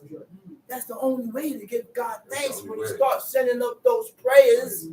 But you got to have it. You got to have an upright heart to have that desire to pray to God or to give God his thanks and his praises. Tom Shee, what verse you at? 7. Go ahead. When I learn thy righteous judgments, I will keep thy statutes. Oh, do not forsake me utterly. Tom Shee, read. Wherewithal shall a young man... He said, wherewithal shall a young man cleanse his ways. In the Hebrew, it means where or how can a young man acquire the ways of God? How can we attain and acquire the ways of God? Okay, let's find out. By guarding it according to thy word. By taking heed thereto according to thy word. You take heed and you hearken to the laws and the commandments and statutes of God, then that's the beginning of you acquiring and attaining the ways of God. Tom Shee. With my whole heart I have sought thee. With my whole heart have I sought thee. Oh, let me not wander from thy commandments. Let me not stray. Let me not stray away or err from thy commandments. Tom Shee. Thy word have I hidden in my heart, that I might not transgress against thee. Blessed art thou, O El. Teach me thy statutes. Word have I hid in my heart, that I might not sin against thee. The heart, when it speaks about the heart, it talks about the mind. You keep the word of God here, so that I don't sin and violate. You're not going to forget his laws, his commandments and statutes, because you're keeping it in your mind. Tom Shee. With my lips I have declared all the judgments of thy mouth.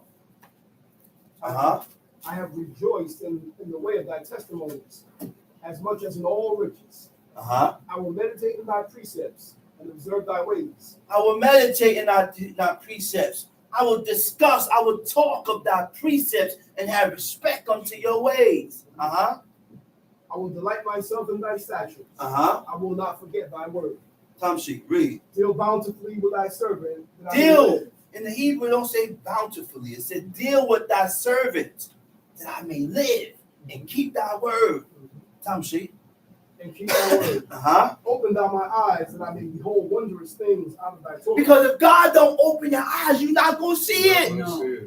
You know how many people read certain things in the book and they don't understand. They think they understand. And they don't understand or see what they're reading, to where you got to back up and you show the person, because listen, the understanding of the law comes from the performance of the law. You gotta do it. You got to do the law to understand what you read. If I'm not putting in no work of righteousness in, then God ain't going to open your eyes to everything that you read. You ain't gonna be able to explain it. You ain't gonna understand it. You're gonna form thoughts and opinions in your mind about what you read, but it ain't gonna be right. It ain't gonna be right. Tamshi. I am a stranger on the earth. What verse you at? Oh, I see. Go ahead. Do not hide thy commandments from me. He said, I'm a stranger on the earth. He said, don't hide your commandments away from me. Tamshi. My soul is consumed with the longing. My soul breaking. My spirit is broken. For with the longing that it has. For the desire that what? It has to thy judgment. That it had unto thy judgments. At all times. At all times. Tamshi. Thou hast rebuked the proud that are cursed. Thou hast rebuked the proud. The word for proud, it means presumptuous. And when you're presumptuous, you overstep your boundaries. We all have boundaries. Men, women, and children. You should know, each and every one of us knows our boundaries and the line that we should not cross. You know the limit and how far you should go. Presumptuous means to overstep your boundaries, right? You take freedom in violation of the Most High laws willfully. Go ahead. Who wander from thy commandments. Remove insult and contempt. Remove from me reproach and contempt. These are things that we need to be asking God, because we're full of reproach and contempt. Yes, we are. We're full of reproach and contempt. What is reproach now?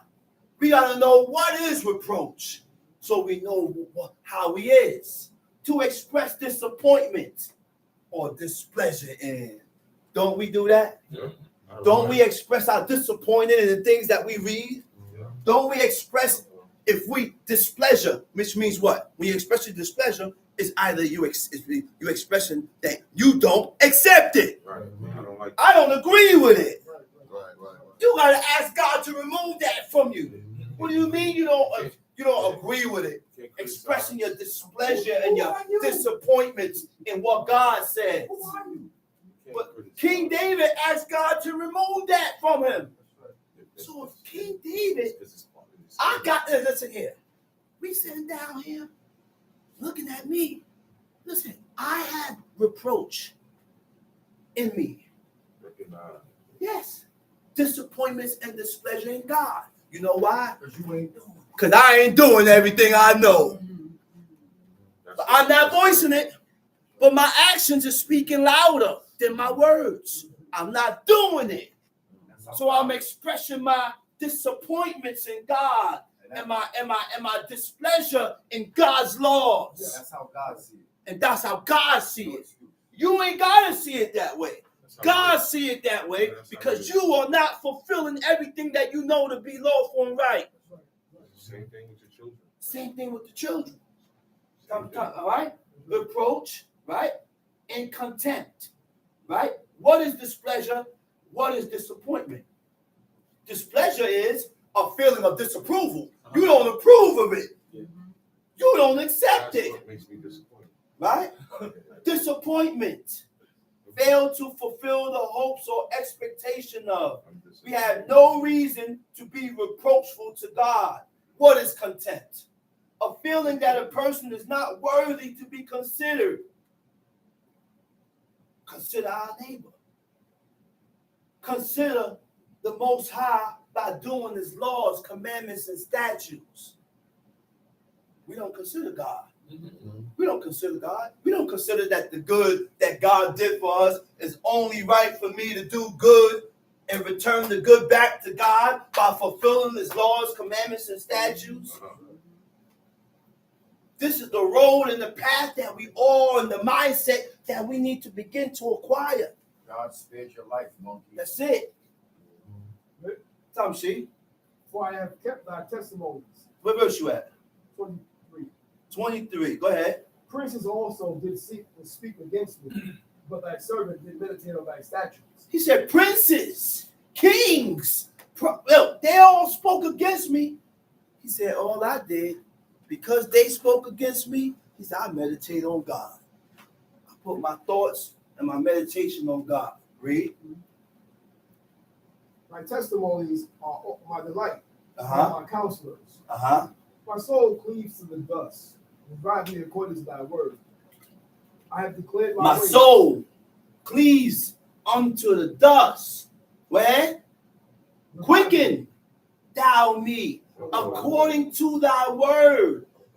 The definition of quicken means to revive or come to life. That's not a metaphor. That's what King David just said.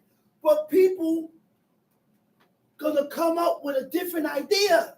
It don't mean quick. What it means then? What it means? King David said, revive me. In order to be revived, you got to be dead. Like the bones of Elisha revived that dead man. They threw a dead corpse in the pit of where Elisha's body was at, and he touched and came in contact with this holy man, and it revived him, and he got up out of that pit. Dead man, he dead. Activate, man. Let me get up out of here, man. I don't belong in this pit. So let me get. I don't know how I got in here. I don't know how I got in here or who threw me in here, but I gotta get up out of here.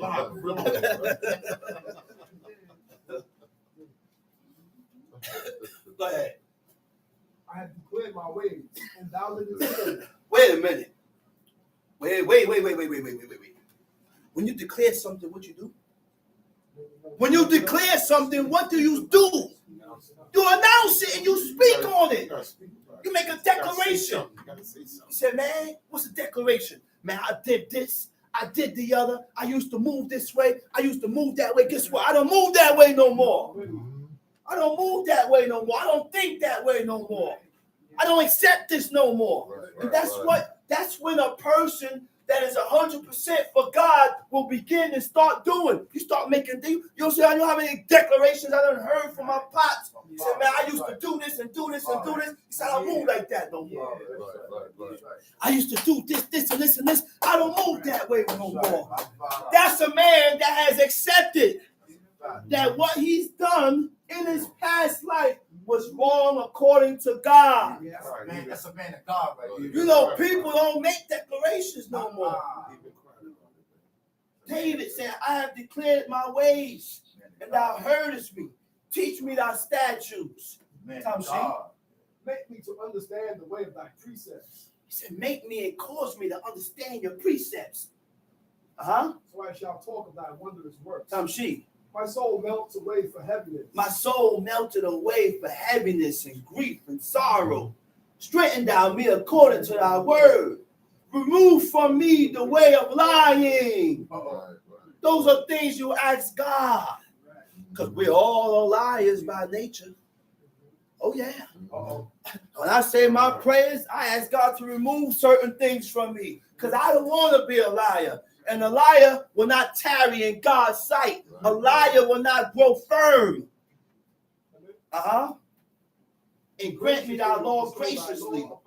I have chosen the way of truth. I have chosen the way of truth. Thy judgments have I laid before me. I have held fast to thy testimonies. He said, I have held fast in thy testimonies. O Elohim, put me not to shame. Top sheet. I will run the way of thy commandments. I will run the way of thy commandments. When it sees, he said, run the way. It means to move in a particular direction. I will move in the direction that is chosen by God. That the way God has directed me and showed me in his ways and his laws, that's the way I'm moving. And I'm not moving in no other manner or form. Right. He said, when thou shalt enlarge my heart. The word enlarge means to give a greater scope to. When you give a greater scope, it means what? Little space or opportunity for unhampered motion. You don't have a long rope to hang yourself. No room for error. The righteous and the elect and the chosen ones of God, your rope is short. You hang it, you mess around, you get hit quick. Because God is not allowing you that long rope to hang yourself, because in doing that, you may end up getting blocked into not being accepted, period. Period. And with that, I hope everybody has gotten what was brought. And I'm going to say Shabbat Shalom. And I'm going to call up the next speaker, teacher indeed, Chief Mikhail Ben Lev.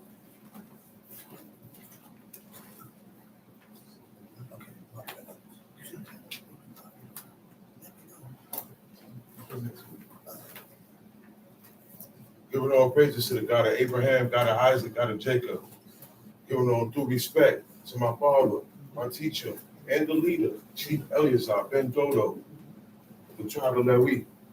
Giving all due respect to chief men, princemen, mothers of Israel. I bid y'all to tell of our forefathers. Shabbat Shalom. This is the day you're supposed to be most at ease. I don't know about everybody else, but during the week, it's pressure. Today, there's no pressure.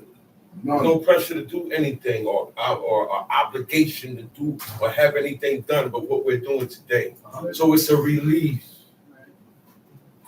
That's part of the blessing of following these commandments. You give yourself a break. Supposed to. You're supposed to be a relief. Because God didn't create nothing on this day. So that's why it's commemorated. God established this day. It's not a holiday. It's a holy day. It's the only holy day. No other day is as holy as today. Amen. The other days of those feast days, it is a Shabbat of rest. Today, it is the Shabbat of rest. Do you see the difference? So when these days fall on the Shabbat, the rules of the Shabbat come first. Yes, And for example, Feast of Unleavened Bread falls on Shabbat. You can't make bread today. Speak about it. You still can't kindle fire today. You still can't spread out food and you can't all that go into activities. Even though the event is our event, is God's event, it does not supersede today. Making up too many new holidays. My Abba said it from the beginning, that unity Shabbat, it's not in Leviticus 23. What we doing? And we bust our butts to get to it. Everybody got a unity Shabbat now. I remember it was just once a year. It was one every camp Shabbat, that's it. took a turn every year. Now everybody got their own unity Shabbat. It's a party. You're having a party on the Sabbath. An excuse to have a party That's on all Shabbat. it is. And it becomes a talent show. That's exactly what it is. These chairs were set up. That computer was set up.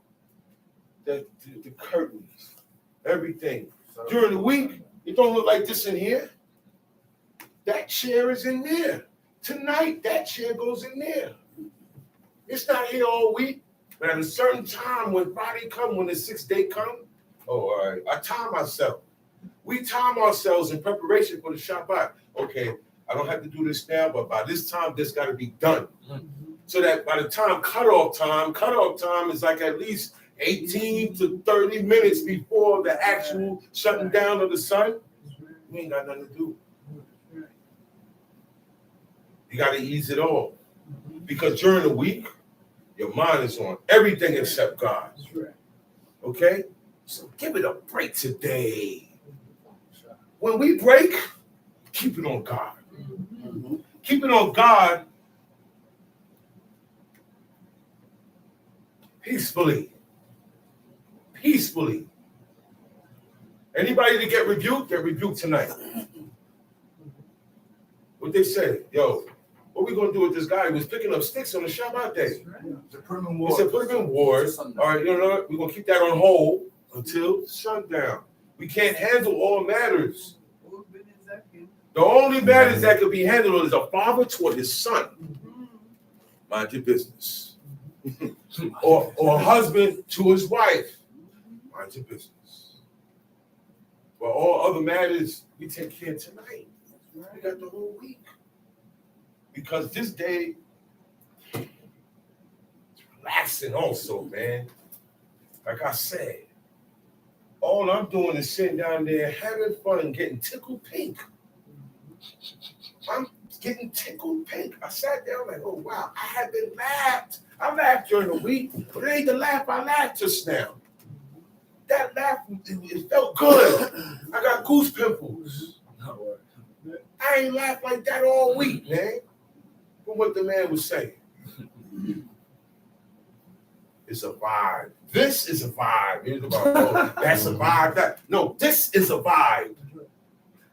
This is a feeling. This is a vibe. This is the vibe that God wants us on. His vibe. Let's go to Deuteronomy 23. The law is the source. The law, Deuteronomy 23. The law is the source of everything. To get that type of mind this man was talking about and desire, you got to do it first. And you got to get time in doing it. You don't just do it and get results. It don't happen like that. You don't happen like that. You get your spirit used to practice, right or wrong. Practice make what? Perfect. And that's the truth. Mm-hmm. So doing these commandments, that's your practice. Amen.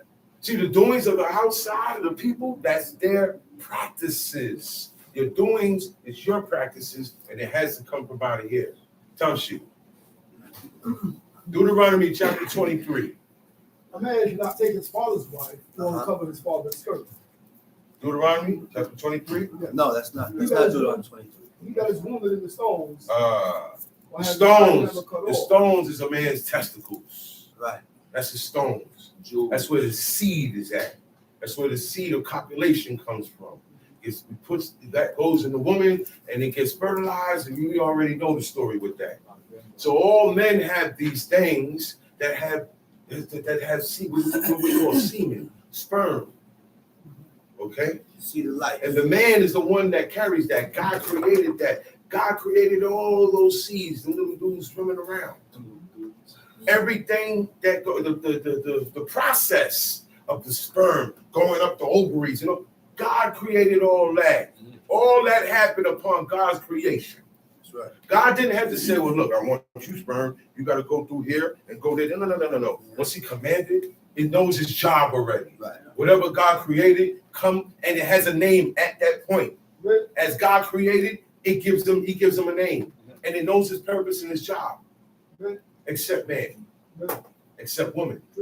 Except the children. I'll put the children in there too. Children are different today. Yeah. We don't talk to children everything. Now they giving it back to us. So they in it too. Oh yeah. They think they slick. Where do you think all the evil started from? From when we was children. He said, he's wounded in the stones, or had this private member cut off. See, back then, they had a thing called eunuch. It would take you, cut your tongue out, cut your private member off, cut all your genitals off. Your line is dead. You can't have no more sons. They take the whole nation. No, get them. Get all the males here. Now we ain't gonna kill the males. One king said he ain't gonna kill the males. Castrate. You know what castrate means? Castrate them so that they can work. You're keeping them alive to work. Right. They ain't making them. We ain't got to worry about these people coming back on us because they ain't got no more sons. They can't. Egypt said, look, kill all the males. Egypt said, forget castrate. They're coming out too quick. Kill all the males. Because we the ones that set family. We the ones that start a family. Who's the head of the family? The man, the husband, right? Right. It starts with us. So we the ones that set this. Sons come from us. That's right. Who we gonna teach if we can't have them? How we gonna be a nation if we don't have children? No men. That's right. So that was the whole thing. Wipe out the men, bring the woman. But in one instant, see, this is the difference with Israel. Moses said, have you killed all the men and saved all the women alive? They said, yeah. He said, not in this situation. These are the same ones that came and got you to leave God and go over there and serve Bill. Right.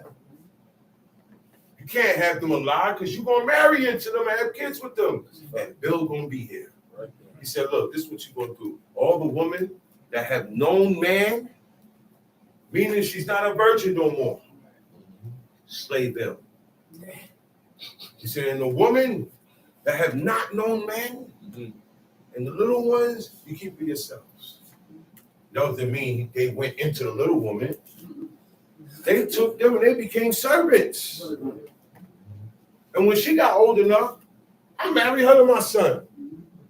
We did that because we were an independent nation. God can't give the commandments to people who are not free. That's why he told Moses, look, the thing with Moses is to get them out, get them to a spot where they can serve God. Right. That was the whole idea. So I can't bring you guys got a lot of abominations up in here. And I can't take them down because they're yours. You're the master of the house. That's right. I can't come up and then idols. But what you're gonna die. You know you died back then. Right. You destroy my idol, you die. You know that? Yes. If you go around the corner to that church and deface their property, what happens? They go to jail. That stuff reached the news. Right. Somebody drew a swastika on the church wall. That stuff make the news. Yeah. People believe in that thing more than we believe God's commandments. So you can't watch it. Best thing for you to do is do what God's sake. We can't do nothing about the world. You can't convince nobody. We have a hard time convincing our children and our wives and ourselves. We are not commanded to teach the world. All these commandments is for Israel, not the world. Israel was not commanded to teach the world. He was commanded to teach their children diligently. Diligently. That's what was commanded. That's what we was commanded. Back then, that's why Jonah didn't see why he had to go to Assyria. There was a generation of Assyrians that were godly. That was godly. But only God would know that. Right. You ain't gonna know that the guy out there that's a sinner and do that. Now he's like he wants to serve God. God knows that. And these days, God bring them around the people who call upon his name. Back then, it wasn't like that. He said, go to them people, tell them to amend their ways, get right before God, for I destroy them. When we said, what nation shall I decide to pluck up, to do this and destroy? Now he said, yo, that's how you look at all nations. All right, these guys here, the Canaanites. All right, Abraham, yeah, they ain't gonna get nothing. Yeah, I don't like them. I don't like what they do, but they got 400 more years. Yeah. So he told Abraham. Yeah. They got 400 years to the iniquity of the Amorites. It hasn't been fulfilled yet. Their cup. The Amorites got a cup. Okay? Just like me. The nations got a cup. And every individual person got a cup. A cup. And some, depending on how you deal with these commandments, he'll make you drunk. Just like you do with the nations. You know what that is? Thinking that you serve God and you don't. Thinking you're doing the right thing and you don't. Not. No, there's nothing wrong. We can take haircuts. Thinking it's right when it's not. Yeah. Meshuggah.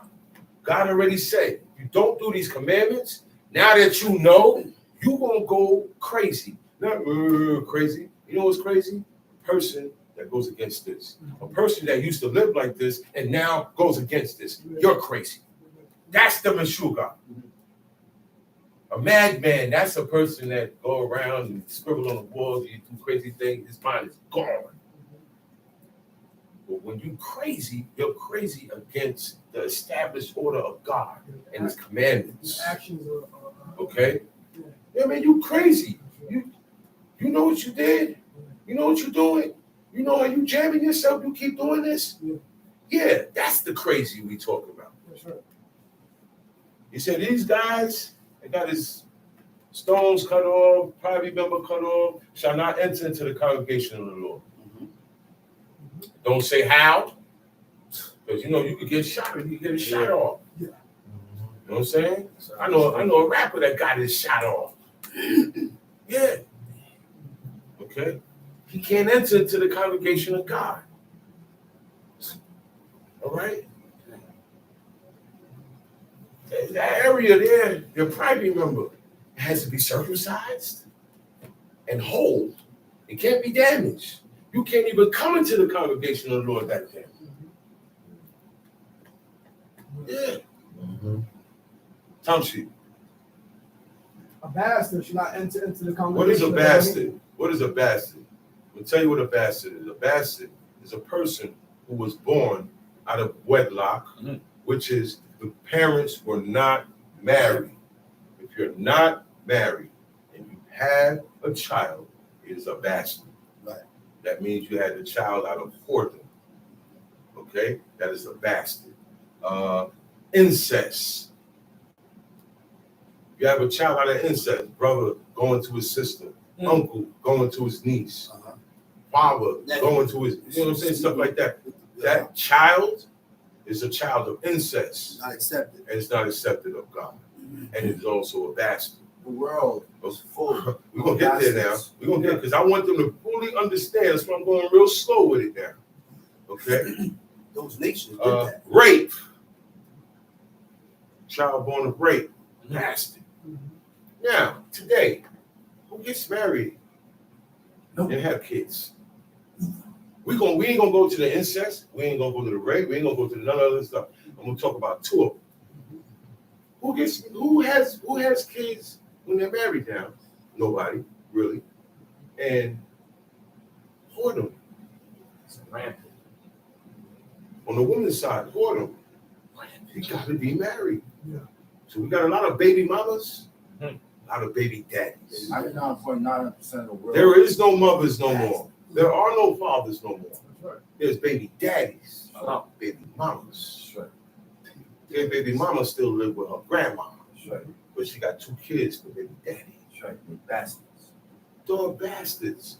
And they will never, their life will never interact to come here. So you think the whole world now is doing this. The whole world is doing this for thousands and millions of years since the beginning.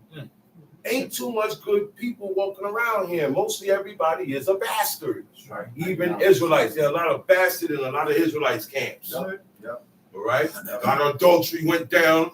A lot of Israelite camps. A lot of incest went down. A lot of Israelite camps. We're going to talk about the Israelites now. You're always pointing your finger at the heathens.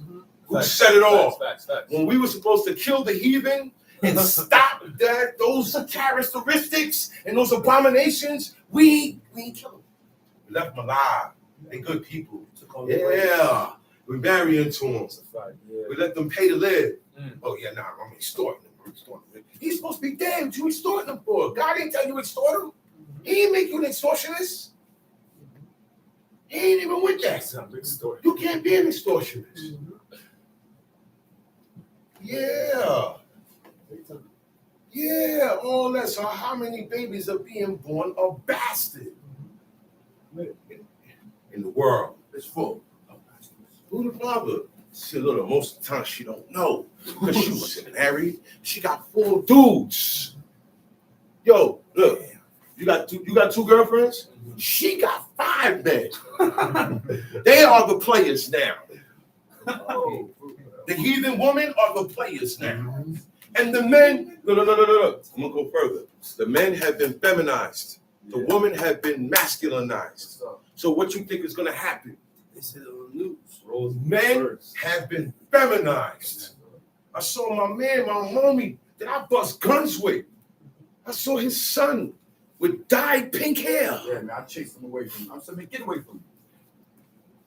What the hell you doing with pink hair? You know what he said? He said, I'm different. He said, "What's wrong with it? It's different." I said, man, get down. I said, your father? I said, I know damn well your father ain't with that. He said, oh, nah, he don't even like looking. That's why I told him, get away from me. But the father's been feminized. So he can't do but too much because the mother getting away. She's masculinized. She is. So. Listen, man. You want a man in me. You want a man in me, right? And you want to pump for a son. That's crazy. We're bringing up the son to be less than half of what I am.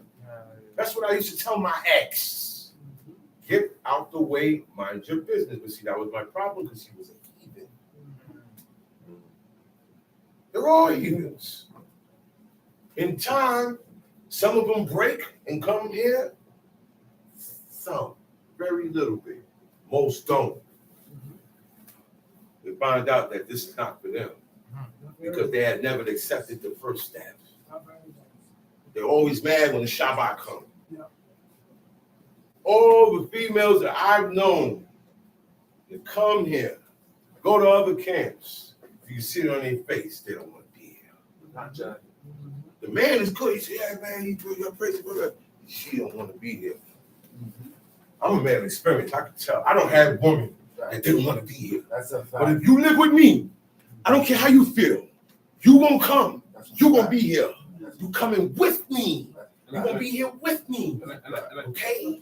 You leave when I say you leave. You gotta have your own place for that. Because you ain't gonna get me jammed. You're not gonna get me jammed. I got jammed behind stuff like that, man. That's right. Come in the house, That's right. finding, man, wait. I tell you, the house no more. This is not supposed to be in the house no more. But it's hidden. Yeah. Pictures was hidden. Uh-huh. Pictures were still hidden in my house. And I didn't know. And then later on, I said, that's why we was all acting weird like this. That's why this happened. That's why that happened. Because you did not believe what I was telling you about God from the beginning. They don't believe, brother. Look at them now. They don't believe. I'm still here. They don't believe, brother. I'm still, you say, I'm still standing. I'm still standing. They don't believe, brother. This will not stop me serving God. I love serving God. I've been trained to serve God. I was born to serve God. That's right. So I don't see no match for me. Ain't no woman for me. Ain't no woman for me. I'm good. I'm good. I had mine. I had my fun. I had my woman. I had my children. I'm good. God got a drop her on my head. That's the only way. Because I'm not making no more kids that's going to be heathens. And I got to struggle. And I got to work. I'm not doing that. They didn't have to do that. And that's how you get bastards. See? You see? Don't be so quick to lay down with her. Don't be so quick to open your legs, man. Come on, man. Calm down. You're worse than cats and dogs. Worse than beasts and animals, man. There is a time when they get in heat, and that's it. After that, you don't see them humping on each other no more. What's wrong with us?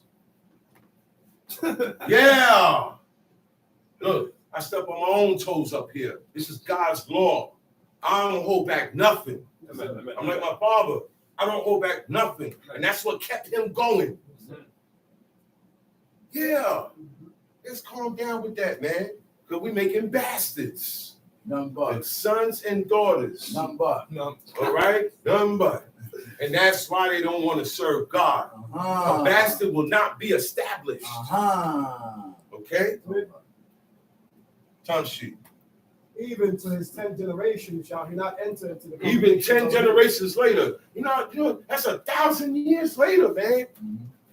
He can't come in. His line is done. Time sheet. the Ammonite or Moabite shall not enter into the congregation of Elohim, even to their All right, 10th we generation. know Ammonite and the Moabite, these are the descendants of Lot and his two daughters. Okay? He did not willfully lie down with his daughters. He was drunk. Did you ever pass out? Did anybody in here get drunk to the point you passed out? You don't remember? Okay, that's how he got.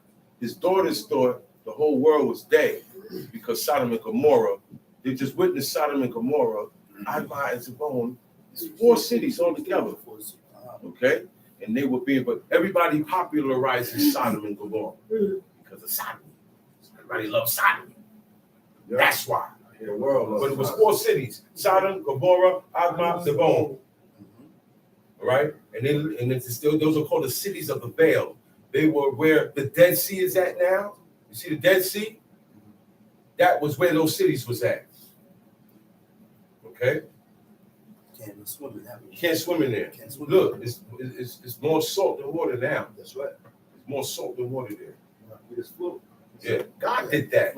That was the site of those cities that God destroyed. Mm-hmm. See, back then, everybody was close. The earth, everybody was close. You didn't have too much time. He said, look, this nation got it. The nations was getting hit up.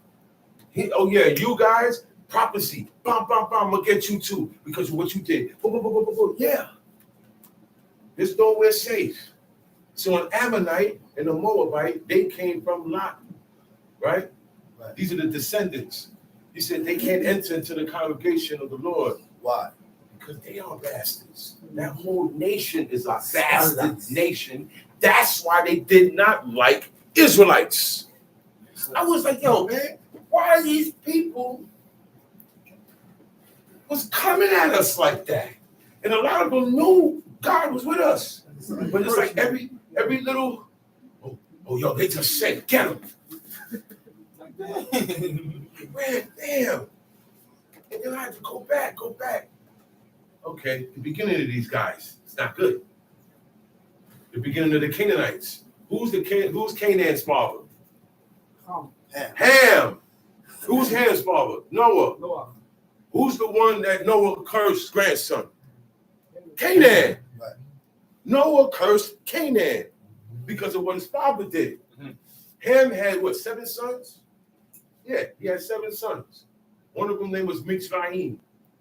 Wow, Yeah. that's crazy. Yeah. That's crazy. Another one is named Cush. Another one was named Foot. And now you got Mitzrayim became Egypt. Yeah. As the father of the Egyptians. Right. Egypt means Mitzrayim in Hebrew. Mitzrayim means Egypt in Hebrew. Does not mean slavery, does not mean bondage. It was the name of a man named Mitzrayim. And in Greek, they Greek and English translations is called Egypt. All right? That's one of his sons. Another one named Canaan. He went to what we call Israel. And he had sons. He had the Amorite. He had Ammon. He had Amorite. No, he had Amorite. He had the Hittite. He had the Girgashite. You see when we read all the ites, all those ites, the Perizzite, the Girgashite, the Histite, the Archite. All those guys come from Canaan. Those are all the sons of Canaan. All the Canaan's sons were tribal too. Okay? These were the guys God said destroy their beginning.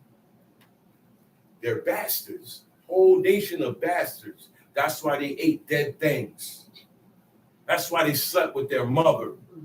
That's why God said, look, out of everybody, look, they gotta go. And I'm gonna use you to get rid of them. And I don't want you to marry into them. Because He's going to turn the hearts of you or your son away from serving God. Everything on time. Everything. If you read Leviticus 18 tonight on your own, okay? The family slept with each other. They slept with dogs. They slept with animals. Yeah. They ate. That's what they did. All those Canaanites. All those nations did that. That's what they did. And then Israel went and followed after them and did the same thing. Know why? Because we married into them. Know why? Because we had mercy to someone God told us not to have mercy to. We were afraid of people who God told us not to be afraid. That was a command. He said, thou shalt not be afraid of them. But I delivered them into your hands. Didn't he say that? That's a command. That's a command. So all these guys were born out of being bastards, and that's why their lives is not good towards God. Their lives are abominable. Tongue sheet. Even to his 10th generation shall they not enter into the congregation of Elohim forever, because they met you not with bread and with water. And God said, look, That's right. they had a chance to get by with everything, but because of how they were born and the ways that they are, they don't have good ways. They did not welcome you. They did not meet you with bread and water. You know what that means? They didn't meet you peacefully. They came at you aggressively. Real right. Okay? You got a visitor. Nobody say nothing to the visitor. Nobody say strong. Everybody go get their food. Visitor. Nobody say, yo, man, you want something to eat? Is that good or bad? That's bad. That's bad. And the people knew God was with them. You know how I know? Yeah. You know how I know? Rahab the harlot. She said, well, I know the Lord God is with you. That's why I'm down. I'm down with y'all. I'm gonna hold y'all down and let y'all be spies, hide y'all to save for me and my family. Because I heard about what God did with you, and I believe what I heard what God did with you. Who else said something like that? Now, Nabal's wife, Right. Abigail. She told David. She said, because look, at that time, David's still on the run, right? But he was already anointed. He was already anointed. So it's either you take Saul's side or you take David's side. A lot of people took Saul's side. A lot of people took David's side. You know why they took David's side? Because God chose David. They know. They say, okay, yeah, he came, but look, listen. Go ahead, David. Get up out of here. We know who won. Get out of here. I'm going to cover you. I got you. Because I know God with you. So that's what she said. I know God with you. That's why I'm doing this. Okay? Tom sheet. In the way when you came up out of Egypt, and because they hired against the Balaam, And another reason why they tried to kill you, man. Look, straight it down. They hired a hitman. He sent the shooter after you, man. But the shooter couldn't shoot right. See, when God is with you, the shooter ain't gonna shoot right. The gun gonna jam. You're gonna miss all the We're arteries. gonna miss all the arteries and main organs. When God with you. See, you don't always have to violate. I'll show you something. God do things to prove, just to prove, and to boost the individual that he put it through, or individuals that he put it through. A lot of times he said, yo, I'm gonna do this and I'm gonna do that, so you will know that I'm the Lord. That's it. Right on. Yes. Right? He did a lot. He said, I'm gonna do it this way. You gonna know I'm the Lord, because yo, your belief ain't all there. And that's why this is happening to you. I got you, but I'm gonna do it like this. He said, then you're gonna know I'm the Lord. That's what he told Ahab. Because Ahab had 400 prophets of Baal to his own. 400. These guys they were warlocks. Once you're not a real prophet or a real priest, you're a warlock. You're devil worship. That's what it really is. A false prophet is a devil worshiper. You getting it from somewhere else. Okay? Using God's name and persona to lure people towards Satan. That's the whole idea of this planet. Stop listening to people. Oh, no Israelite is supposed to be making no books. Especially named no codex. Y'all don't even know what codex. Codex? You know what codex is? You know what codex is? A book of rules based on heathen literature and the devil. Okay? Break it down. Nobody's supposed to. We got the book. We got the Torah. I don't need to write nothing to make you understand the Torah more. Mhm. Do I? No, sir. Game. You're using God to make a buck. Mhm. You're filling up your camp with a bunch of Israelites and telling them a bunch of stuff to make money, just like the pastor. You're doing the same thing the reverend doing. What? Using God's word. God said, yo, man, if you gotta, what he said, if a prophet come and he speak, and what he say don't come to pass, what you supposed to do with him? You're supposed to kill him. Mhm. You're supposed to kill that dude. Okay? He said, the prophet come, whatever he say, I said it. Mhm. It's going, and what he says is going to come to pass. Then you know, because he's going to speak in the name of God. He's going to say, thus saith God, thus saith the Lord God. That's what he's going to say. And there ain't no prophets today. And anything that, if God really show a man anything, that's for him. I was taught that by my father too. Mhm. He said, that's for him. He said, there's certain things I was shown was for me. Because nobody on that level. And I'm going to look crazy. And I'm going to be hated. Because I'm not going to get to certain things. He said, that was for me. They didn't pick it. Moses ain't tell her everything. Did he? Nah. You think 10 commandments? It don't take 40 days, 40 nights to write out 10 commandments. No. Moses was being schooled. You see where they say, you see when God put Moses in the mountain and walked past and let him see his hind parts? That's exactly what he saw. He saw this, how God looked from the back, physically. That's what he saw. Israelites say he saw the past, the future, the present. Yeah, I heard Wrong. That. I heard that too. Wrong. You see, I turn around, I give you my back. You see how I look from the back, right? That's what Moses saw, how God looked from the back. That's it. Now, when he was up in that mountain for 40 days and 40 nights, God told him the past. Right. He showed him the present, and he showed him the future. That's why when he came down from the mount at the end of Deuteronomy, he said, yo, I already know what y'all going to do when y'all get in that land. When y'all get down there, y'all are going to turn against God, and y'all going to get kicked out. Y'all ain't going to stay in the land. Moses told them that.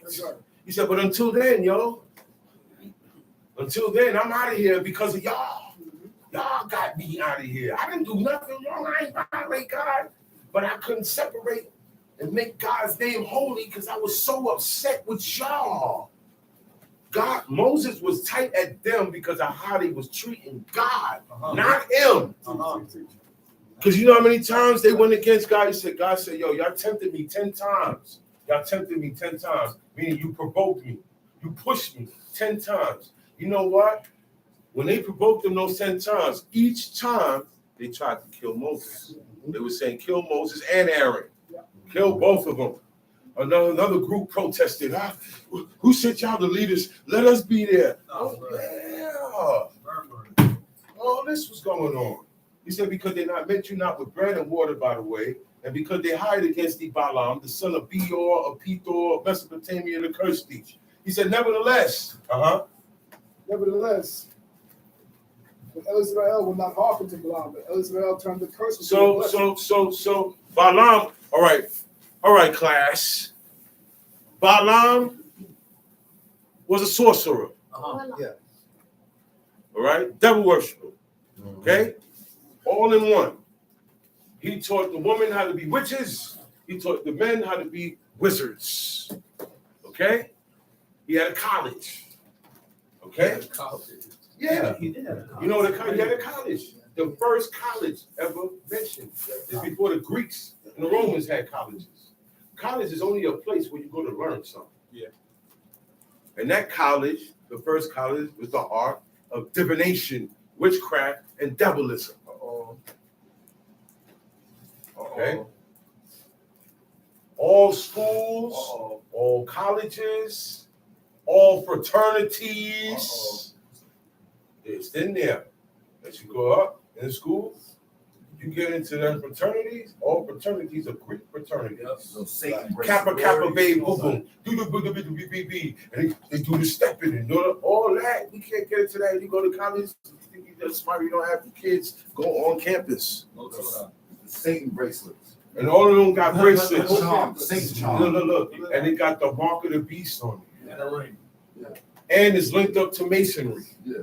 See, from those frats, you can go from there right into Freemasonry at the top level. I gotta have my own crib. We're not going. No Israelite is supposed to be dealing with masonry. That's right. You're not supposed to be a Masonic. That's right. I know brothers that was a Masonic before they became Israelite, and they said, "Yo, that ain't no good." That's right. I know They said it's devil worship, Devil worship and homosexuality. and there's a lot of homosexuality going on between the woman and the man. Man. Because the woman got their own Eastern stars. Yeah, I met a lot of women that's Eastern stars. You would think they're on the up and up. But Eastern Stars is full of lesbians. Okay? And Masons is They're about running it. Okay? That's the female part of Masonics. The Masons, it's all men. It's nothing but men. The women never down in here. And not, so that the men could be on top of each other. That's the order of masonry. It's stylized and modern devil worship. Yes, sir. Faggotry. Everybody that's into masonry, I know dudes in the hood. I know a dude on St. John's right now. I know people right now that's linked into that. And they get money. It's money camps right now that's linked to it. Okay. Niggas in camps right Okay. Dudes in camps got rings. They got rings. They been wearing the Ankh, Right now. the Egyptian Ankh. That's the cross. The cross is the triangle. The triangle represents sun, moon, and stars. Sun, moon, and stars represent the devil. All the same thing. That's why God said, look, man, I got y'all out of Egypt. All the doings that y'all done in Egypt, you get a pass. Don't do it no more here. You gotta leave that stuff alone. When you come to the realization of who God is, He got a brand new life for you. The adversary. Because everything outside it is, like what that man said, the adversary. Some shit. The adversary. And Israel turned the curse into a blessing unto thee because Israel loved thee. If he didn't love them, his curse would have went through. See, he said, nevertheless, the Lord thy God would not hearken unto Balaam. Now, Balaam didn't say a prayer to God to curse them. Balaam went and did his witchcraft voodoo stuff to curse them. But all curses, blessings, everything in the spirit come from God. Amen. It has to be allowed by God to pass through and do damage. Amen. That's right. Okay? It has to be allowed by God. That's why it said God would not hearken unto Balaam. A lot of people think Balaam was asking God. Somebody asked me that. You know, people will read it. People don't get the, it's in a different type of language. It's in Old English form. So people don't understand the terms. Okay? Tell she. Thou shalt not seek their peace nor their prosperity all thy days forever. You don't want, no. Nothing good for them. Nothing good for them. These guys, nothing good for them. Ammon and Moab, nothing good for them. You don't want to marry you into them. You don't want nothing. Don't bless them. Don't say, hey, how you doing, man? None of that. It's good to see you. None of that. How's the family? How's the body? None of that. You don't care about their being, about their welfare, how good they doing. God had a personal problem with them, and He said the same thing with us. We're supposed to feel the same way. Tom Sheep. Thou shalt not abhor an Edomite. For Now, thy brother. an Edomite is what everybody call the white man. It's not the white man. It's not. The white man is the European. Uh-huh. And he became that way over years of time. Noah's 3 sons were black. They were not 3 different colors. People say Ham was real dark because, you know, most Africans and Hamites and Shem was brown skinned and Japhet was real light. False. Okay? False. Japhet, the sons of Japhet, went on to inhabit what we call Europe. Yeah. Right. Okay? Right. All the sons of Japhet, of all the European nations, Germany, this, that, British, Czechoslovakia, Sweden, where the Vikings come from, all of Brussels, all of Paris, France, all of these guys come. It's descend from Japhet, mainly. Right. All of them. Okay? Then you have Ham. I told you earlier, he had like 7 dudes. All of Africa, all the African nations are Hamites. That's why we call them Hamites, because they come from out of Ham. Then you had another one named Canaan. He didn't go into the continent of Africa, because that's a continent. Israel is not in Africa. No. Israel is in what we call the Middle East, Asia. Back then it was called Asia. Not Asia. Don't think of these people with the slant eyes, because they call them Asians. The reason why is because they lived in that area. They also called them Orientals. Yeah. Right. The original Hebrews, like Abraham, all that time, they were called Orientals.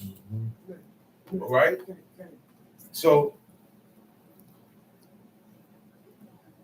the Arabs, Ishmael, all the Abraham, see, all that come out of Shem. Right. And they stayed in the middle. That's why it's called the Middle East. Okay? Iran, Iraq, all that, Babylon, all that's there in the middle. Under that is the continent of Africa, and over that is the continent of Europe. Those 3 sons, Japhet went to Europe, Shem stayed here, Ham went down there. 1 son of Ham stayed here. That's Canaan. Another son of Ham split up the Hittites and went all the way up to Europe to a place we call Turkey right now. So everybody is a Canaanite. We didn't kill them. Our fathers didn't kill them. We didn't kill these bastards. They were bastards. They ate their own roadkill. They killed their own children. They had sex with their own children. They had sex with animals. They ate anything. All right? They worshiped the devil. And they used God's name. You know that, right? Right. Because God said, man, you're going to buy my name up in there. He said, you shall not do so to the Lord your God. When you breaking down their stuff, you can't break God's name down. That's right. That's right. It's holy. Okay? Tamshi. Thou shalt not abhor a Mizraim, because thou was a stranger. A Mizraim. See? Mitzrayim, that's Egypt. Okay? God said, don't abhor an Edomite. All right? Edomite is our brother. Isaac and Jacob were twins. Right? And there was a distinction. Isaac and Esau were Jacob's sons. My God, thank you. Sometimes I go so fast. Jacob came out like how we came out. Smooth, man. The reason why they call him smooth because it's because Esau very hairy. Yeah, like a goat. They likened him to a goat. Did not his brother put goat skin on Jacob so that, hey, okay, man, it's feel like Esau. Esau was a very hairy dude, man. Like Bigfoot, shaggy. And he was red and real light. Admoni. Edom mean, the word for Edom means Admoni. Admoni means very light and red. Okay? What we call red bone. Like my nephew right here. Like my nephew right there. Those are red bones. That's Admoni. Like brother right here. They were real. Look, Solomon got that same description. Am I correct? Right. David, it said he was ready. When you look it up, I mean. So David, Solomon, his brother, his father and his son had the same complexion Esau had. Yeah. Esau's not the white man. We got this thing mixed up. Speak about it. Okay? Got it all mixed up. In one part, he said, yo, look, he said, thou shalt not born Edomite because he's your brother.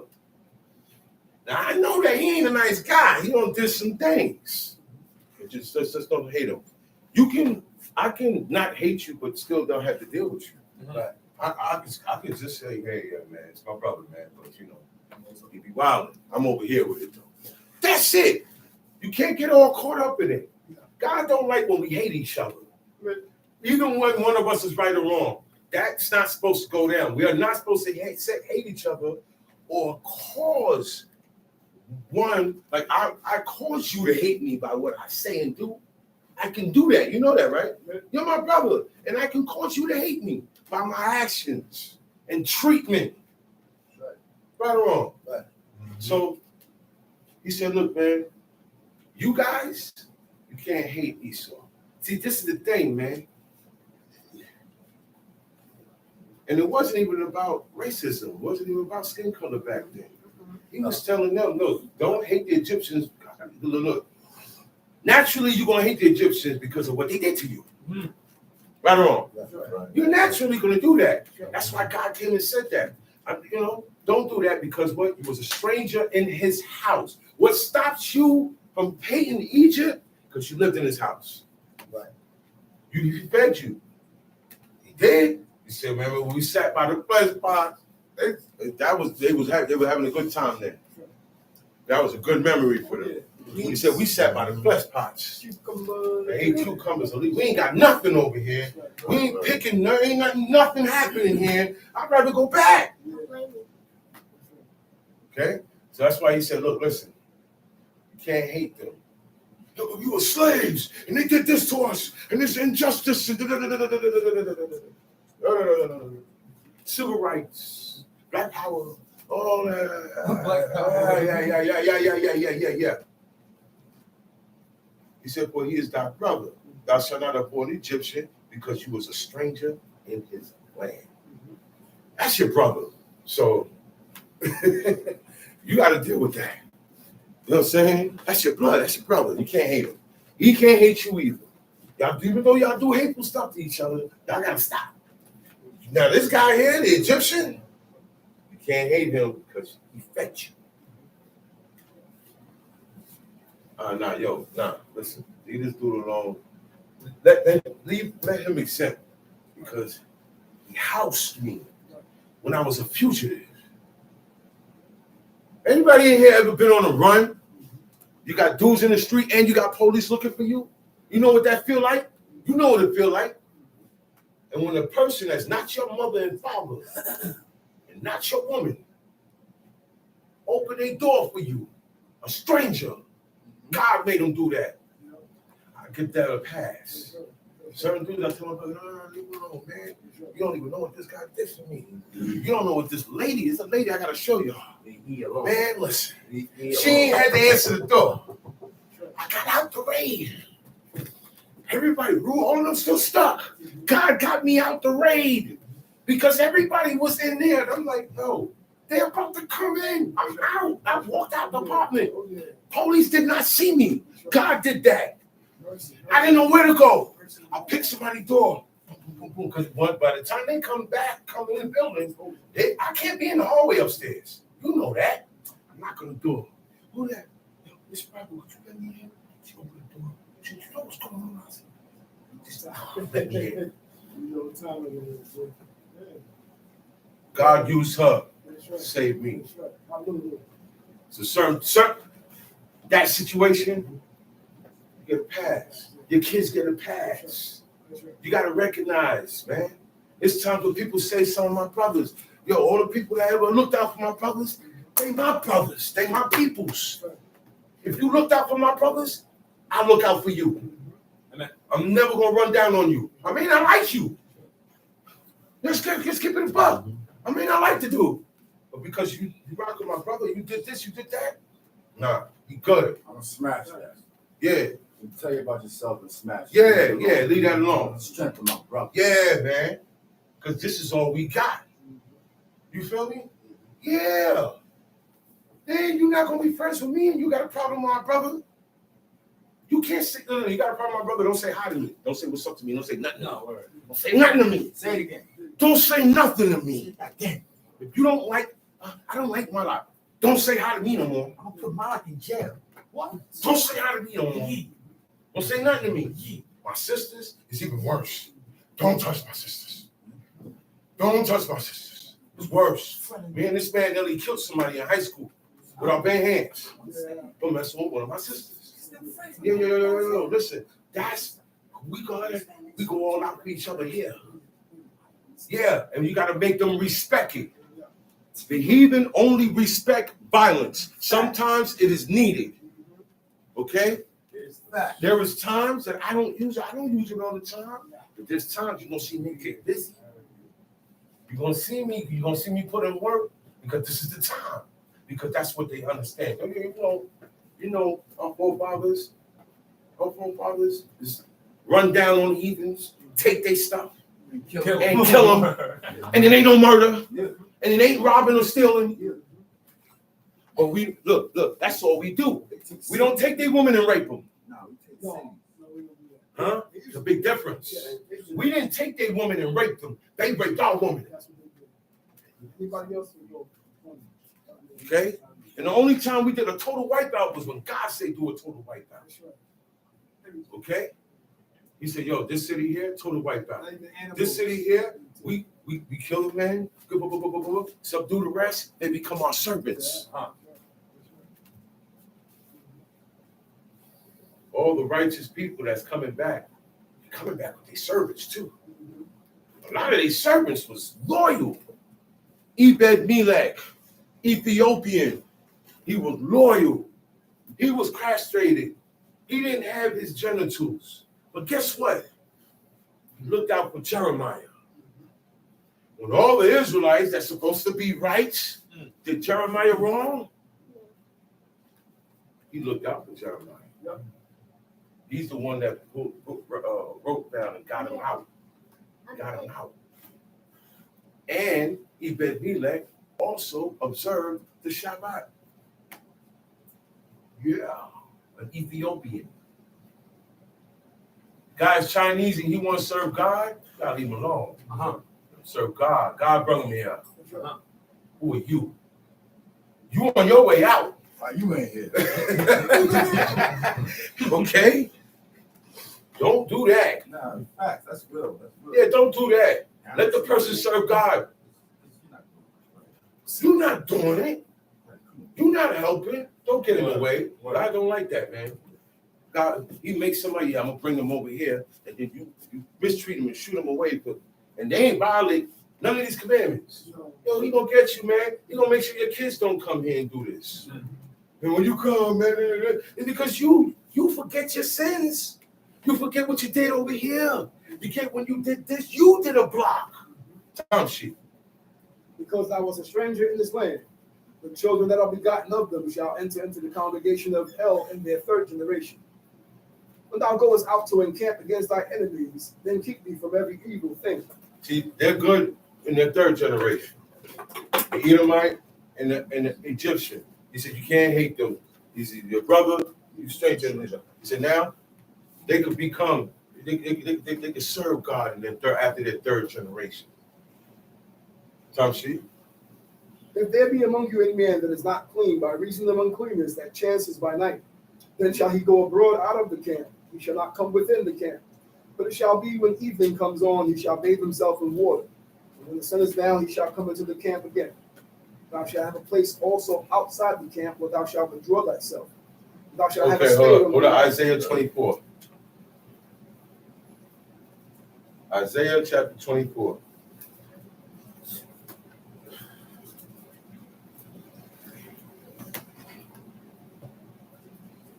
Isaiah 24. Behold, El Israel makes the earth empty and makes it waste and turns it upside down. What's happening now? It's happening. You think it was happening then? It's happening now. Ain't that many places? The places that are farming, it's not bringing up too much produce now. Okay, places where food was, there is no food. Seas are drying up, or they're starting to come up over the land. New York City sinking. Yeah. Italy been sinking. See, Venice already underwater. Gondolas and all that. They've been going on. That's been going on since back then. Talking about over here, bro. But people think it's not gonna happen. But people think destruction can't happen here. Okay? The more wickedness in a place, when God come to visit, it's not gonna be nice. Visit means he visit the iniquity of the nation or the city or the place upon that people. Their iniquities have been filled. So a lot of times, all right, you see Ukraine, see how Ukraine getting hit up? A lot of that area, you can't live there. It's a waste. Yep. Certain parts is a radioactive waste. You go there, you get radioactivity and die. Some places here too, you live too close to nuclear plants. You live too close to this, that, waste.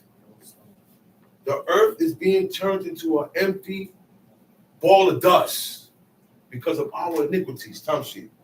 And turns it upside down and scatters abroad its inhabitants.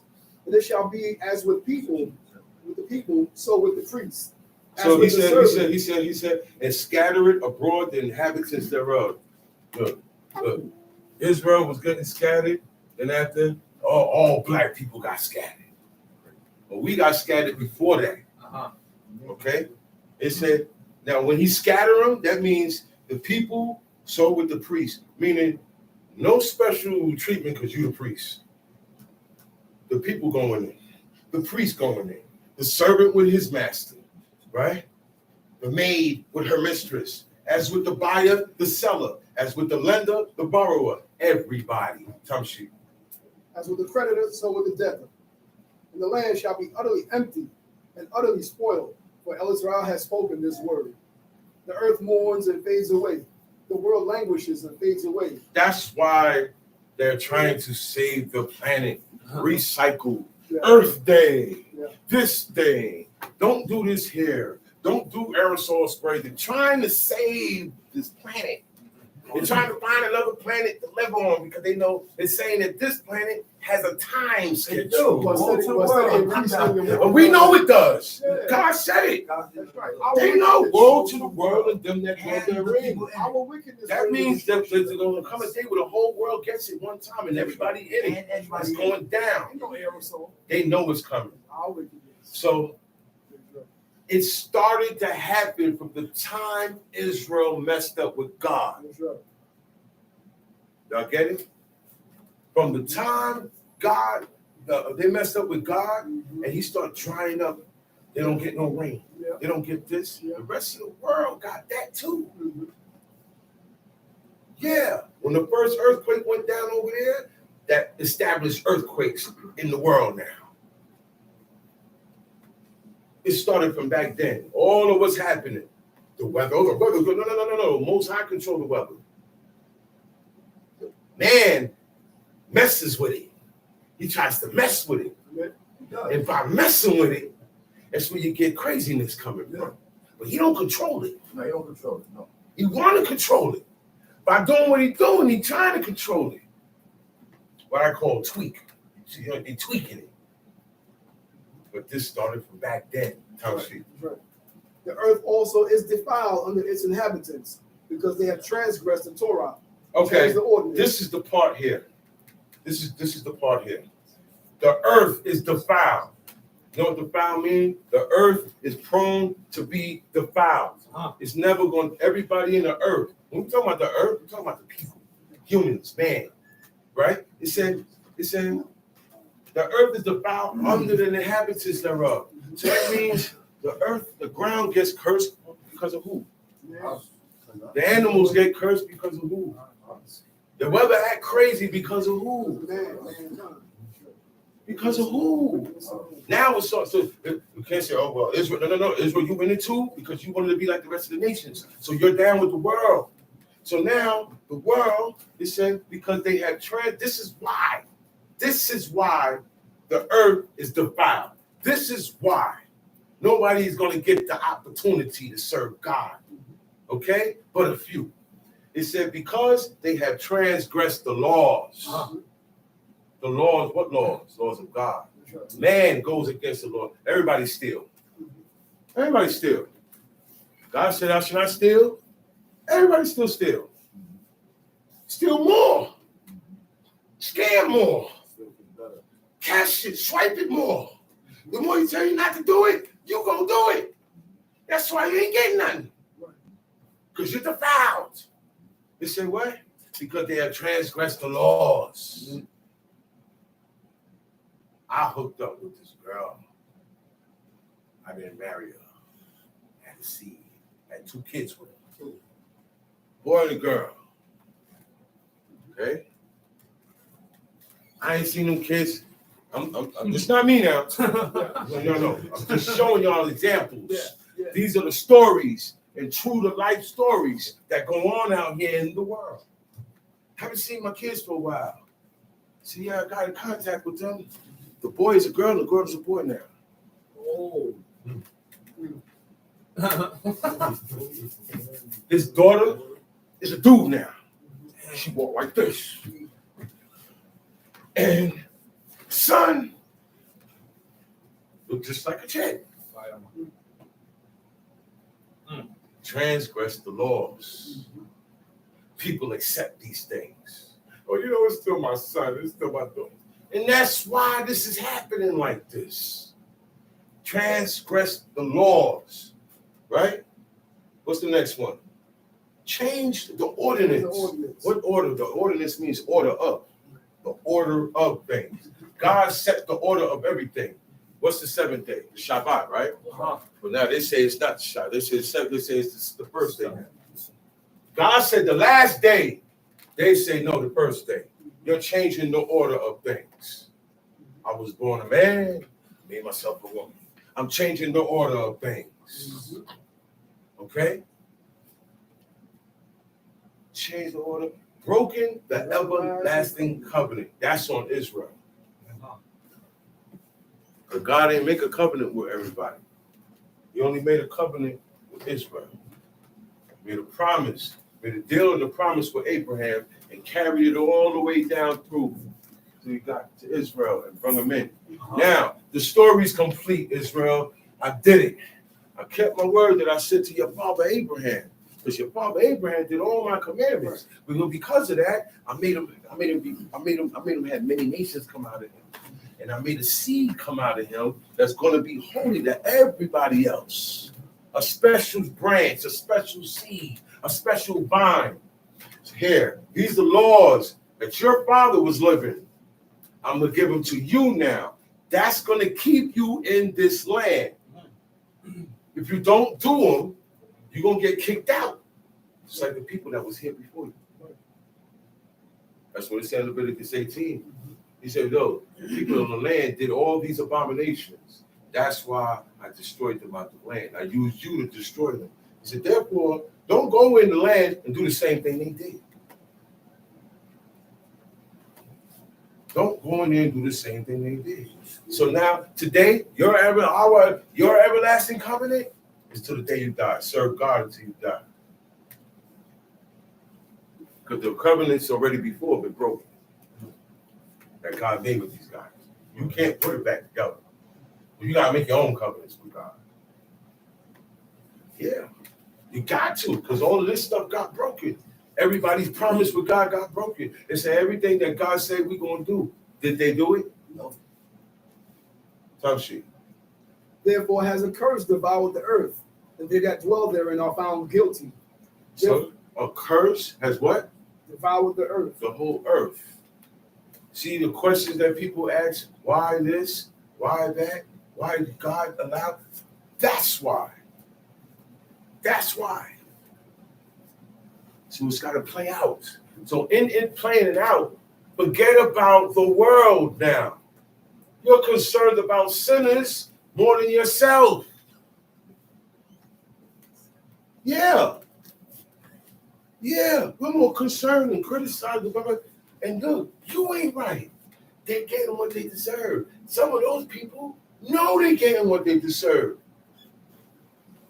He said, what? 6 some score. What many cases he said?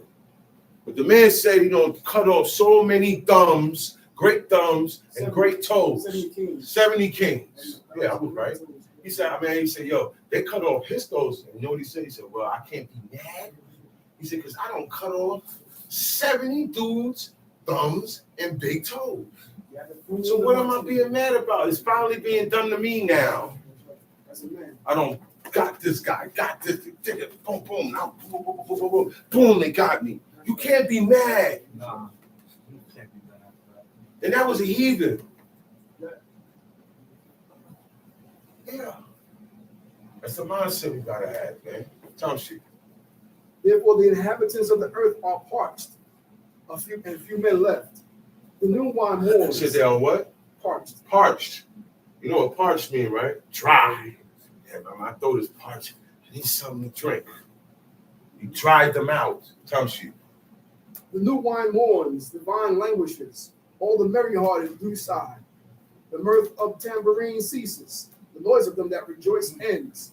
The joy of the lyre is still. They shall not drink wine with the song. Strong drink shall be bitter to them that drink. He said they're not going to drink wine in happiness. They're not going to be merry. See, when they drink, they're going to be in sorrow. It's a different. It's That's a fact. all my life when I'm drinking, I'm partying, I'm happy, right? After my father died, that I was drunk, I drunk. Sorrow. That's different. It wasn't merry. It wasn't happy. It wasn't happy, man. It's a difference. And that's what he's saying. When y'all drink, y'all gonna be drinking. Hey, y'all need to drink. Oh, this news, man. Wow. Yeah. Not because, hey, man, it's a celebration. Mistake. Nah. Tom shit. The city of confusion is broken down. Every house is shut up, and no man may come in. There is a crying for wine in the streets. All joy is darkened. The mirth of the land is gone. And the city is left desolation. The gate smitten with destruction. Okay, go to 1 Samuel, 2nd chapter. We're going to close out with this. 2nd chapter. 1 Samuel, 2nd chapter. This is a woman praying to God because she couldn't have children. She couldn't have a seed meant for her husband, Anna. This is Samuel's mother. It's before she had Samuel. This is how Samuel came to be. Samuel came to be because of his mother. His mother, she wanted a man child so bad. She prayed to God, don't she? And Hannah prayed and said, my heart rejoices in El. I'm happy with God. I'm happy in the Lord. Regardless of what I don't have, I'm happy and I rejoice in God. My horn is exalted in El Israel. My mouth is enlarged over my enemies, because I rejoice in thy salvation. There is none holy as Elohim. There is none holy as God. Nobody. God is the holy one. They call him the Holy One. Tom sheep. There is none beside thee. There's none beside him. Okay? Nobody's beside God at all. All right? Nobody. You don't have to go to somebody else to get to him. You don't have to go to nobody. Okay? Because there is none other but the Most High God. Tom sheep. Neither is there any rock like our El. No rock. There ain't nothing like our God. Tom sheep. Talk no more so very proudly. Watch your mouth. That's what that means. She said, talk no more exceeding proudly. That means watch your mouth. Tom sheep. Let not arrogancy come out of your mouth. For El Israel is an El of knowledge, and by whom actions are weighed. He said, for God is a God of knowledge. And by God, by him, your actions are weighed. That's what we weigh your actions now. That's right. There's no scale when you die. You did more righteous. That don't go down like that. your actions are weighed. Every act that you do is it's on the balance right now. Tamshi. The bows of the mighty men are broken. They that stumbled are girded with strength. They that were full have hired out themselves for bread, and they that were hungry have ceased. While the barren has borne 7, and she that has many children has become wretched. Israel kills and gives life. See how the Most High, this is a showing how Most High can turn everything around. He said, he said, they that were full. He said, these guys, they were always full. Now they're hiring themselves out for bread. Yo, this guy was up. Now he down. So he said, and they that were hungry ceased. The ones that were hungry, they're not hungry no more. Yeah. The ones that's stomachs were full, now they hungry. Yes. That's how God works. He'll turn it around. He says, so that the barren hath borne 7. The woman that couldn't have 1 child, now she can have 7. He said, and she that had many children, this woman, she had many children, now that's sick. She can't have no more. Yep. She can't give up no more. He said, the Lord kill it and make it alive. God kills and God makes alive. You cannot get upset at God's creation and God's destruction. Okay? He said, he bring it down to the grave, and what he do? Brings up. Uh-oh. That don't sound like something that don't sound like somebody was being born. He said he bring it down to the grave, meaning he put you down there. He put your body down there. He snatch your soul out, and your body go down there, right? And he also take you about that grave. That's what it says. People believe that. Okay? He bring it up. Tom Sheep. Elohim makes poor and makes rich. He brings low and raises up. See, these things is nothing for God. That's why he needs to be praised. That's why he needs to be praised. Tom Sheep. He raises up the poor out of the dust and lifts up the beggar from the dunghill to set them among princes and to make them to inherit the throne of glory. For the pillars of the earth are Elohim. Took many men that were low and set them on high status. Yeah. David said, who am I, man? He said, I ain't nobody, man. We married to be your son-in-law, man. We not no royalty. We ain't nobodies, man. He made him king. And he became the king that all kings supposed to pattern themselves after. Mm-hmm. He set the standard for our prayers. Okay? Tom Sheep. And Israel, for the pillars of the earth are El Israel's, and he has set the world upon them. We don't know where them pillars are. No. A lot of things that's mentioned in here, you're not going to ever see it or find it. It is not meet for man to find these things. Okay? Tom Sheep. He will keep the feet of his pious ones, and the wicked shall be silent and The dark. pious ones is the saints. He will keep the feet of his saints. He will keep their feet straight. If they go to boop, boop, boop, boop, back up, that's why he hit them fast. So he don't care about nobody else's feet until you make yours worthy. He will keep the feet of his saints, and the wicked shall be silent in darkness. You know what that means, right? After you leave here, you die wicked against God's law, you die here, your spirit gonna be in darkness. Quiet, nothing to say.